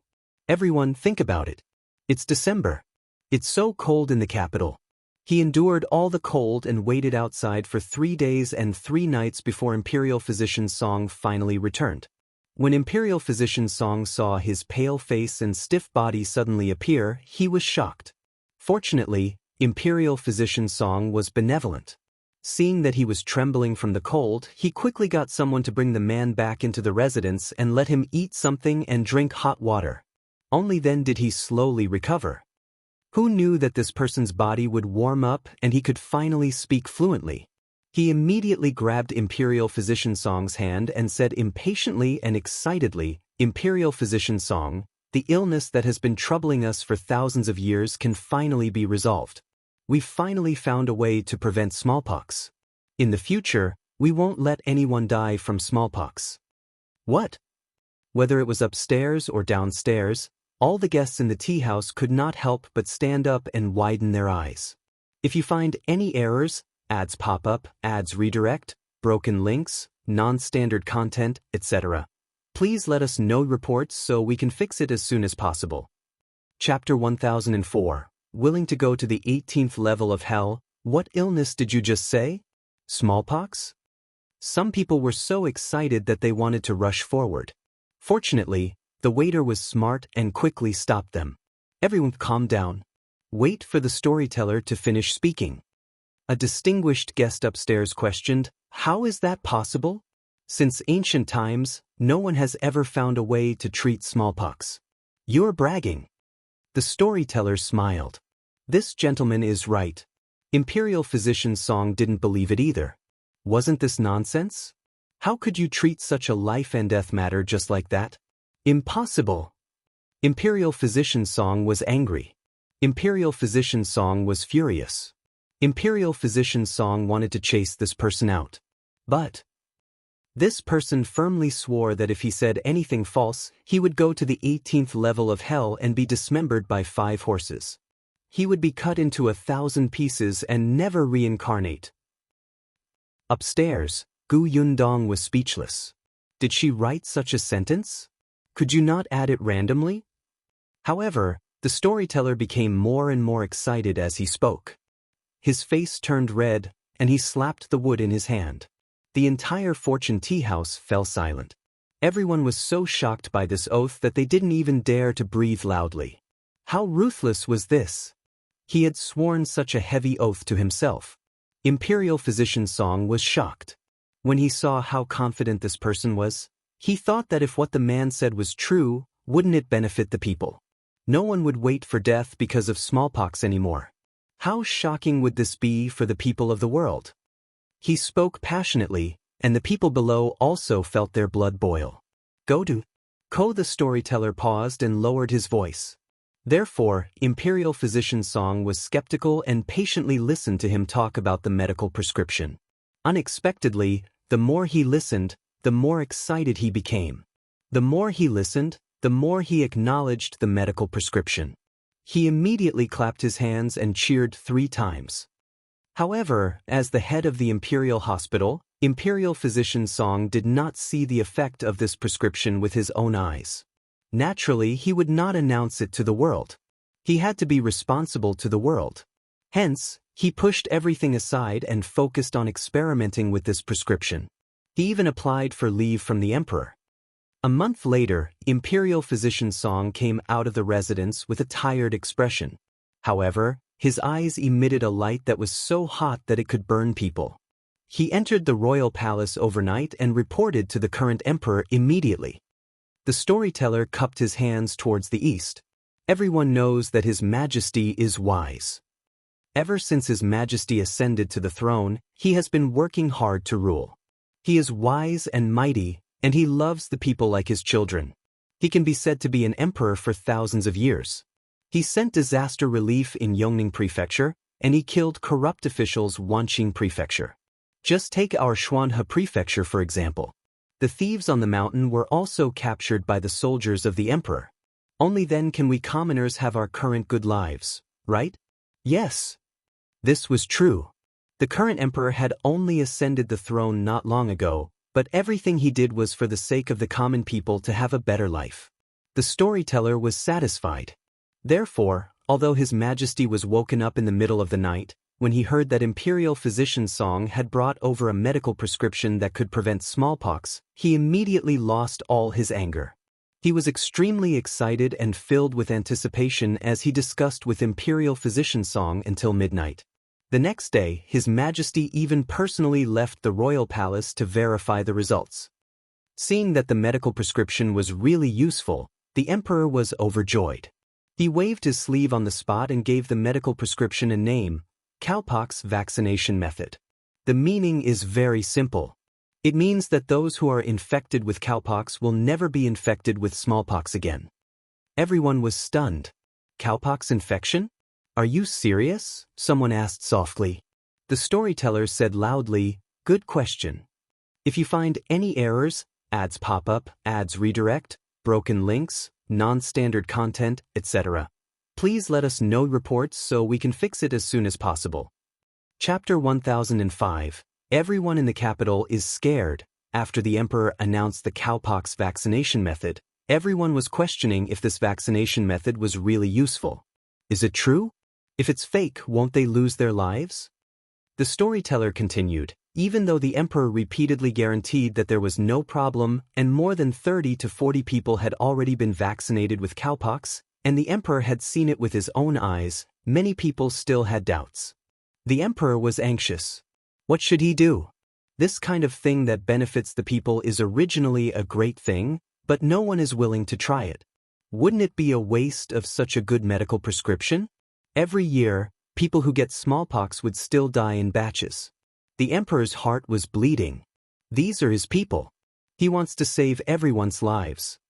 The storyteller screamed at the top of his lungs. Some people below had already begun to wipe their tears. The emperor really loved his people like his children. The emperor is a benevolent ruler. Although he was anxious, he didn't want to force others to take the vaccine. But was this the only way? There's no progress at all. At this moment, the 11-year-old second prince knelt solemnly in front of the emperor and said with a firm expression, "Father, I'm willing to give it a try. I haven't had smallpox yet, so I can take the vaccine. When the time comes, Father will invite all the officials and commoners to witness it with their own eyes. They will definitely believe you." Everyone was stunned. The second prince? The second prince was actually willing to be a test subject? Wasn't this too bold? Wasn't he afraid of failure? The storyteller was shocked. Everyone, you didn't hear wrongly. The second prince really wanted to test it himself. The first prince had had smallpox before. Even if he wanted to help, there was nothing he could do. However, the second prince never had it. If he wanted to test it, he must be gambling with his life. Once this shocking action spread, everyone in the capital was terrified. Very good, it was time to ask the questions. Upstairs, Gu Yundong nodded slightly and took a sip of water. She did not randomly pick a title, right? How appropriate. Go to. The guests in the tea house widened their eyes. But wasn't that so? Not to mention the people in the capital, they were also frightened when they heard that. That was a prince, and the second prince was the son of the first wife. How noble was his status? He was actually willing to be vaccinated with cowpox? The storyteller took a sip of tea. He had been too excited just now, and his throat was a little smoky. Someone below could not help but hold his breath and ask carefully, "What happened after that? Did the emperor agree?" The storyteller pointed at him. Good question. Everyone was paying attention to this matter. In less than a day, it shocked the court. None of the officials in the capital agreed. They all submitted reports to plead with the emperor to dispel the second prince's thoughts. There was even a loyal and patriotic minister who brought his son into the palace and asked him to replace the second prince with this cowpox vaccination method. Guess what the emperor said? The storyteller paused. Before anyone could speak, he continued, the emperor said, "My son is a prince. He is respected by tens of thousands of people and praised by the world. He enjoys power and doesn't have to worry about food and clothing. Then, it's only right for him to do something for the people of the world. For the sake of the people of the world, I agree with him to personally test the cowpox vaccination method. You don't have to persuade me anymore. This matter is settled. Everyone present sucked in a sharp breath. His Majesty agreed just like that? The Emperor has blessed the world. It's the blessing of the people to have such a wise ruler. It's the blessing of the world. If you find any errors, ads pop up, ads redirect, broken links, non-standard content, etc., please let us know reports so we can fix it as soon as possible. Chapter 1006. Too effective. Many people were grateful. They knelt down and shouted, "Long live the Emperor! Long live the Emperor!" Gu Yundong was speechless. This was too effective. Fortunately, Prefecture Magistrate Dai did not use the entire page of praise. Otherwise, these people would probably kneel while listening to the entire story. After everyone expressed their gratitude, the storyteller continued, "Everyone, for the sake of the world and to make the smallpox disappear completely and not let the common people lose their lives because of this illness, the Emperor has really put in a lot of effort." Then what happened to the second prince? Someone asked anxiously. A smile instantly appeared on the storyteller's face. The cowpox vaccination method has already been confirmed by the head of the Imperial Hospital and has been approved by all the Imperial physicians. What do you think the second prince will do? He will naturally be safe and healthy. Moreover, from now on, he won't be troubled by smallpox anymore. At that moment, the entire capital was celebrating. All the officials had personally witnessed the process of the second prince's vaccination, and they had personally seen him recover. The cowpox vaccination method was indeed a major invention. The exciting moment had arrived, and all the officials cheered for the heavens to bless our empire. The storyteller's saliva flew everywhere, and his entire body trembled. Everyone witnessed the effectiveness of the cowpox vaccination method. After the second prince, Prince Ning, Prince An, the Prime Minister, the Minister of Justice, and the others all submitted a plea. They wanted their sons to follow in the second prince's footsteps and be vaccinated to prevent smallpox. His Majesty agreed immediately. Unfortunately, everyone was stunned. What was a pity? Didn't they say that it was effective? The storyteller shook his head again. Unfortunately, the number of imperial physicians was limited. Other than the person who invented the cowpox vaccination method, only Imperial Physician Song knew this vaccination method. Go to Ko. The Emperor was extremely worried. He asked this person and Imperial Physician Song to immediately give this medical prescription to all the Imperial physicians and let everyone in the capital be vaccinated as soon as possible. You have to know that in our vast country, countless people die of smallpox every day. The earlier they are vaccinated, the earlier they can prevent it and feel at ease. However, other than the capital, there are still millions of people in the world that the Emperor has to care about. What should we do? There are only so many Imperial physicians, and our manpower is really limited. If we wait until everyone in the capital is vaccinated, who knows when it will be our Shuanhe Prefecture's turn? Ah? The people below exclaimed. Didn't that mean that many people on their side would die from smallpox? The storyteller shook his head and sighed. Sigh, there's nothing we can do. Our prefectural city is too far away. After the vaccination, there's still Linzhou Prefecture, Wanqing Prefecture, and Yongning Prefecture. Someone hurriedly said, then can we ask the Prefecture Magistrate to send a letter and beg the Emperor to send us an imperial physician so that we can be vaccinated? That's right. My first 2 children died of smallpox. Now that I finally have a third son, I'm on tenterhooks all day, afraid that he won't be able to survive this illness. Now that we finally have a solution, I don't want to miss it. That's right. I have an older brother who also died of this illness. My parents suffered a setback and haven't recovered until now. Gu Yundong listened quietly from the second floor. Some of them should be hired to talk here, right? The storyteller spread his hands. There's nothing I can do. I'm just a storyteller. I can only tell everyone about this joyous matter. I don't know anything about treating illnesses. As soon as he finished speaking, a group of people suddenly walked over. If you find any errors, ads pop up, ads redirect, broken links, non-standard content, etc., please let us know reports so we can fix it as soon as possible. Chapter 1007. The subtext is very obvious. Someone with sharp eyes saw the person in front clearly and immediately shouted, "It's young Master Dai. That's young Master Dai."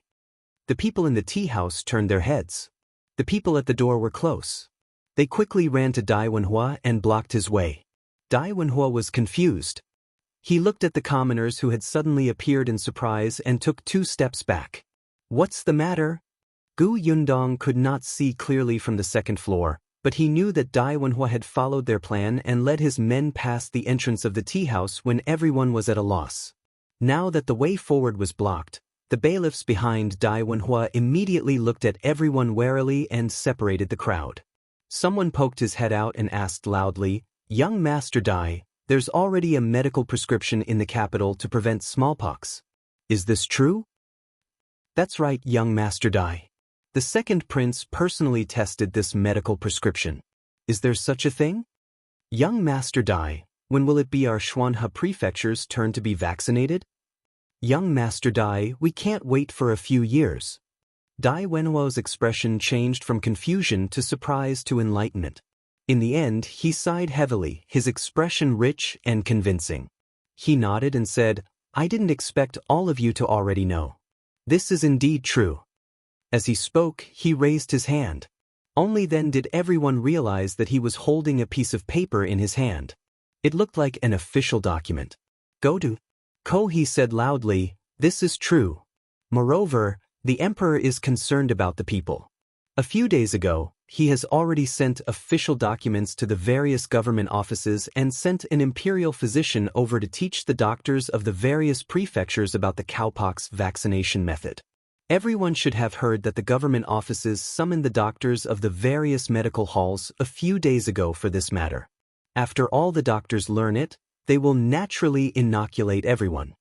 Someone in the crowd asked loudly, "Can the doctors learn it? Can the imperial physician sent by the imperial court inoculate us?" "Erase the point." Dai Wenhua said, "The imperial physician sent by the imperial court will stay in the Xuanhe Prefecture for 3 months and personally guide the local doctors to inoculate everyone. After 3 months, the imperial physicians will return to the capital. Everyone knows that the imperial physicians belong to the imperial hospital. It's already not easy for them to leave the capital and come to the Xuanhe Prefecture for 3 months. Therefore, if everyone is worried, try your best to come to the government office for inoculation within 3 months. It's just 3 months. If you don't hurry, you won't get a share. Don't hesitate. When the imperial physician leaves, you can only let the local doctors vaccinate you. By the way, because there are many people in the prefectural city, the number of people vaccinated every day is limited. For the time being, only 200 people are allowed to be vaccinated every day. After 200 people are vaccinated, you will have to wait for a day. Of course, you can register first and come when the time is right." Yes, not only was there a time limit, but there was also a limit to the number of people. Therefore, if you didn't sign up today, you might have to wait until 3 months later. Also, Dai Wenhua continued, "The imperial physicians sent by the emperor are free to inoculate everyone. This is the emperor's grace. However, after the imperial physicians leave, whether the doctors in the prefecture city want to charge will depend on themselves. After all, the doctors also have to make money. Yes, if they did not hurry up, not only would they not have a chance, but they would also have to spend money. They would have to think about it." The subtext was already very obvious. After Dai Wenhua finished speaking, he waved the paper in his hand and said, "This is an official document. Everyone make way. I want to paste it at the city gate. If there's anything you don't understand, just look at it yourself. If you find any errors, ads pop up, ads redirect, broken links, non-standard content, etc., please let us know reports so we can fix it as soon as possible." Chapter 1008. More and more people. The bailiffs separated the crowd and let Dai Wenhua walk forward. The others still wanted to ask, but one of the bailiffs stayed behind and said loudly, "If you have any more questions, you can ask at the government office. Those who want to register, please go to the government office as soon as possible to find the registrar." As soon as he said this, a few people had already run away. Seeing this, the others couldn't care less. Afraid that they would fall behind, They hurriedly followed. As expected, there was already a registrar sitting at the entrance of the government office. The first person rushed to him with sweat all over his face. "Sir, is the registration for cowpox vaccination method here? I'm here for registration now. Can I be vaccinated soon?" The registrar shook his head. "Of course not. The cowpox vaccination will only begin the day after tomorrow. However, you can remember the name first." Not to mention that Qingyuan was still teaching the other doctors the cowpox vaccination method, just the cowpox liquid was not that easy to collect. The man swallowed and hesitated. Should he really register? Should he really be vaccinated?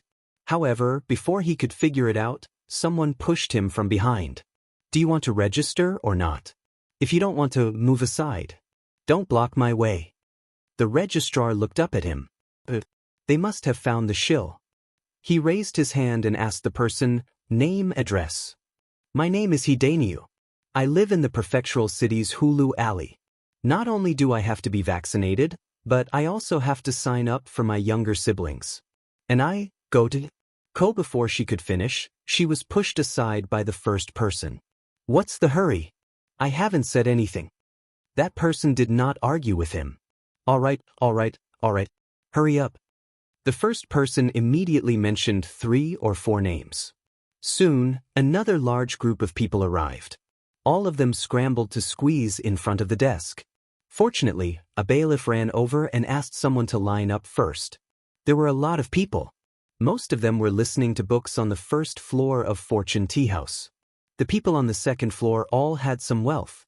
When they came over, they were very slow. Moreover, they were actually still a little hesitant in their hearts. They wondered if they should just let these ordinary people test it to confirm that it was safe. Therefore, even though they had come, most of them were still standing far away and had no intention of registering. Unexpectedly, a moment later, the registrar suddenly shouted, "The 200 slots for the first day are already full. Now, start registering for the second day." "What? It's already the second day? Didn't only a dozen people pass in front?" The registrar said loudly, "Although only a dozen or so people have gone over, everyone has reported their siblings, sons, daughters, nephews, and nieces. Every person has already reported many names, so the spots are naturally full." "What? That worked?"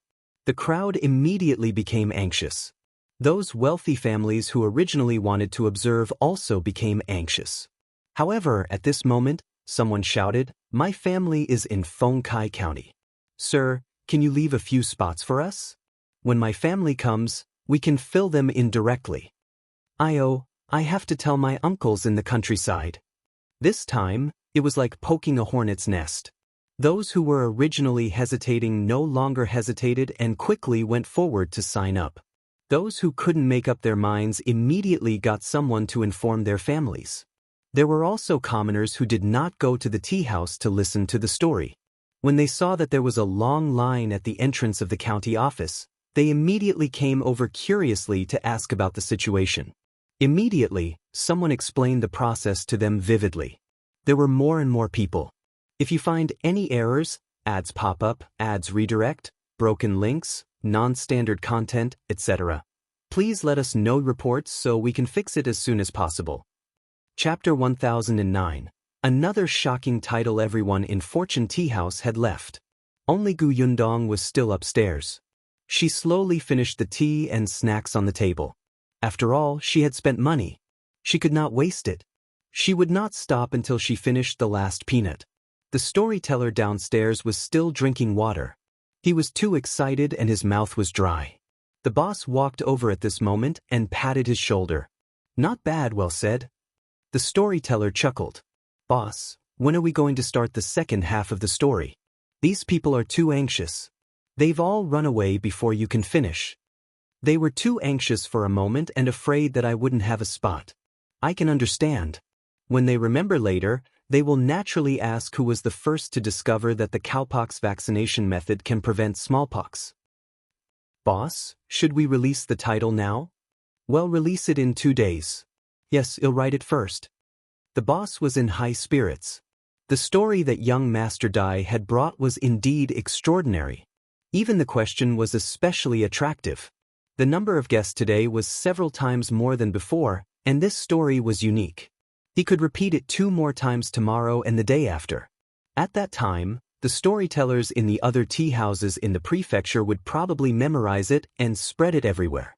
However, this story was only halfway through. How to resolve the suspense left behind would depend on the fortune tea house. The customers would definitely increase crazily. When the boss thought of this, he immediately rushed to write the title. Go to Ko. After a while, Gu Yundong finally brought Tong Shuitao downstairs. When she walked behind the boss, she couldn't help but take a look. Indeed, she saw the eye-catching headline, "Oh my God." The person who invented the cowpox vaccination method was actually him. Gu Yundong coughed quietly. Why did he feel so ashamed? She waved and quickly left with Tong Shuitao. When the carriage passed by the entrance of the government office, it was indeed crowded and bustling. The news about the cowpox vaccination method was completely popular. Everyone was discussing it. The number of registrars at the entrance of the government office had also changed from 1 to 3. The queue was very long. Gu Yundong lowered the curtain and sighed slightly. I only realized now that there are so many people in our prefectural city. Today, there aren't too many people. Many people still don't know this news. Tomorrow will probably be even more lively. Tong Shuitao steered the carriage in a different direction to avoid bumping into others. However, just as she was about to leave, she suddenly saw a familiar figure squeezing through the crowd. She hurriedly pulled the reins. Miss, is that Shao Yuan? Gu Yundong took a closer look. Wasn't that so? Shao Yuan was small and was also at the back of the queue. However, there were too many people around her. Gu Yundong saw her being pushed around a few times. Her feet seemed to have been stepped on a few times. It was so painful that her face turned pale. There were also people who spoke ill of her. If not for the fact that there were bailiffs protecting the peace, she would have been thrown out. Gu Yundong paused. She immediately got off the carriage and walked towards Shao Yuan. Shao Yuan was trying her best to poke her head out. When she saw Gu Yundong walking over, she was stunned for a moment before she quickly smiled. Sister Gu, you're also queuing up? A woman behind her immediately looked at Gu Yundong warily, as if she would interfere. Gu Yundong shook her head. I'm not here to queue. Why are you here alone? Where's your mother? If you find any errors, ads pop up, ads redirect, broken links, non-standard content, etc., please let us know reports so we can fix it as soon as possible. Chapter 1010, Dr. Pig? At the mention of Madame Fan, Shao Yuan looked a little sad. She said in a low voice, My mother caught a cold. When I came out to buy medicine for her, I heard someone talking about the government office, so I came to line up. As she spoke, she raised her hand. Sure enough, there was a medicine bag in her hand. However, the medicine bag was a little flat from being squeezed around. Gu Yundong waved her hand. Come out first. I'll bring you back. But Shao Yuan was very hesitant. She looked at the team in front of her and the long line of people behind her. She could not move her legs. She knew about smallpox. When she was very young, she had a close playmate who had smallpox and could not be saved. Later on, her mother told her about the seriousness of smallpox. She especially hoped that there would be medicine that could cure this illness. Now that she finally had it, she did not want to miss it. Seeing this, Tong Shuitao immediately leaned close to her ear and whispered, Miss knows that imperial physician from the capital. Don't worry. Shao Yuan's eyes lit up when she heard that. Only then did she come out of the team. Gu Yundong held her hand and got into the carriage. She looked at the long line and slowly exhaled. Shao Yuan had helped her before. Seeing her in such a sorry state, she naturally wouldn't sit back and do nothing. The two of them sent her home directly. Madame Fan had indeed caught a cold. Fortunately, she had recovered a lot after taking a few medicines. Seeing that Shao Yuan had not returned for a long time, she was anxious. When she saw Gu Yundong and the rest, she quickly went into the house to avoid infecting them. Source: Com, updated on. Hence, it was Shao Yuan's father who received Gu Yundong. Gu Yundong explained to him about the incident at the government office, and Shao Yuan's father immediately became excited. It can prevent smallpox? Really? Then, I'll queue up and register for my Shao Yuan. Gu Yundong hurriedly stopped him. Oh, I specially brought Shao Yuan back. There's no need to queue up. I'll get Zhu to come over later and give Shao Yuan the vaccine first. Shao Yuan's family wasn't alone. There were also the Su family and Zhuangzi and the others. She might as well inoculate everyone in one go so that there wouldn't be any trouble in the future. However, the person performing the vaccination was Zhu. Shao Qingyuan didn't have time at all. Speaking of which, compared to Song Dajiang, Zhu might know this vaccination technique better. After all, ever since Shao Qingyuan started exploring the cowpox vaccination method, Zhu had been learning by his side. He had even personally infected himself with cowpox, so there was no problem with his skills. Shao Yuan's father was even more grateful. Then he'll have to trouble Dr. Zhu one. Gu Yundong was speechless. Dr. Pig? The corners of her mouth couldn't help but twitch. This sounded too awkward. Shouldn't Zhu and the rest change their names? What were their names in the past? She had to ask later. Gu Yundong shook her head and agreed on a time for vaccination with Shao Yuan and the rest before leaving with Tong Shuetao. Unexpectedly, when she went out, she happened to see Mother Su, who lived next door. Mother Su was slightly stunned when she saw her. Then she went up to her excitedly. "Boss Gu, why are you here?" "I bumped into Shao Yuan on the way and brought her back." Gu Yundong nodded. "And I won't bother you anymore." "Well, leave first." With that, Gu Yundong raised her foot again. Mother Su ran up to her. "Hey, wait, Boss Gu." "Aunt, what's the matter?" I do have something to ask you. If you find any errors, ads pop up, ads redirect, broken links, non-standard content, etc., please let us know reports so we can fix it as soon as possible." Chapter 10-11. A match made in heaven. Gu Yundong raised her eyebrows. "Sure, ask away." Mother Su looked left and right, looking like she was hesitating. Gu Yundong saw that it was still early, so she simply said, "Why don't we talk inside?" All right. Boss Gu, please come in." When she entered the Su family's house, Mother Su immediately poured her a glass of water. She was very enthusiastic. Gu Yundong had just drunk water at Shao Yuan's house. She simply held the cup in her hand and asked bluntly, "Aunt, if you have any difficulties, just tell me. Su Changshun and Su Qing are helping me now. I will definitely help you if I can." Then I'll get straight to the point. Mother Su coughed lightly. Even though she was at home, she still lowered her voice and said softly, "I just want to ask Boss Gu, how's Zhuangzi's character?" "Zhuangzi?" Gu Yundong was surprised. "Aunt, why are you asking about him?" "Well, he and Changshun are both employees at Gus. The two of them have been together for a long time and have a good relationship. They've been to my house twice.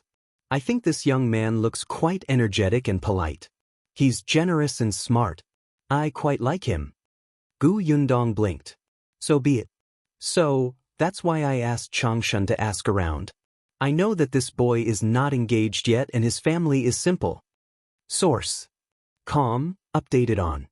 Kogu Yundong suddenly reacted and widened her eyes. "Aunt, do you like him? Do you want him in?" Su Qing. Mother Su was a little embarrassed. "I'm not afraid of you laughing at me. I do have such thoughts." She was living a good life now. Her children had work to do, and her family was slowly starting to have savings. Now, the most worrisome thing was the marriage of his children. The eldest son was still all right. He was a man and was not shabby looking. Especially after he became a worker at Gus, there were really many matchmakers. It was just that the eldest son wanted to earn more money and live a better life before getting married. However, Su Qing was different. She had been unengaged before. In this day and age, it was not good for a woman's reputation to be unengaged. Many people did not care about the reason for the unengagement. In any case, they were immediately unhappy when they heard that the marriage had been cancelled. There were also some families who took a fancy to Su Qing, but their conditions were too poor. They were either widowers or were in poor health. Or maybe, there were too many people in the family. Those men wanted to find a diligent wife to work for as a caretaker. How could Mother Su be happy with such families? Later on, Su Qing became a female employee of New Tea Pavilion. Needless to say, there were some families with better conditions, but their character was too bad, especially when a few families actually came for Su Qing's monthly salary and asked her to hand over all her money. There were also people who despised her for showing her face in work and asked her to resign after she got married to avoid embarrassing herself. However, they turned around and said that she could let others do this work. After all, there were also older women working in the kitchen in New Tea Pavilion. Mother Su almost fainted when she heard that. These people had a good plan. Because of this, Mother Su was a little disheartened. Until she met Zhuangzi.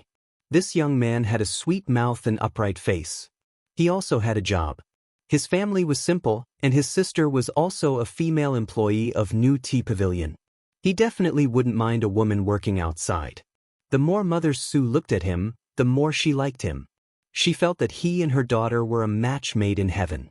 As for whether Zhuangzi was from the prefectural city or the countryside, that was not important.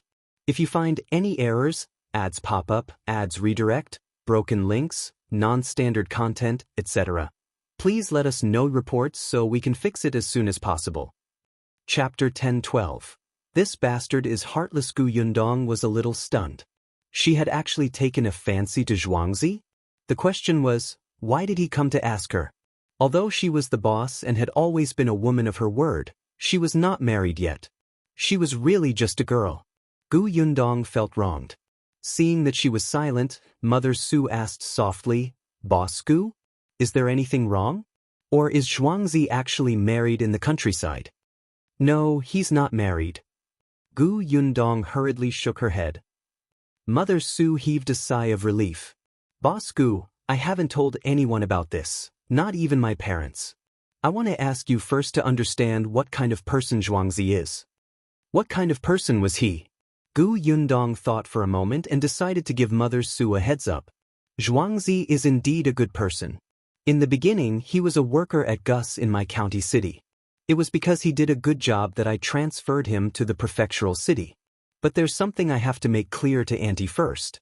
In the past, Zhuangzi was a hooligan in the village. Although he did not do anything outrageous, he did commit theft.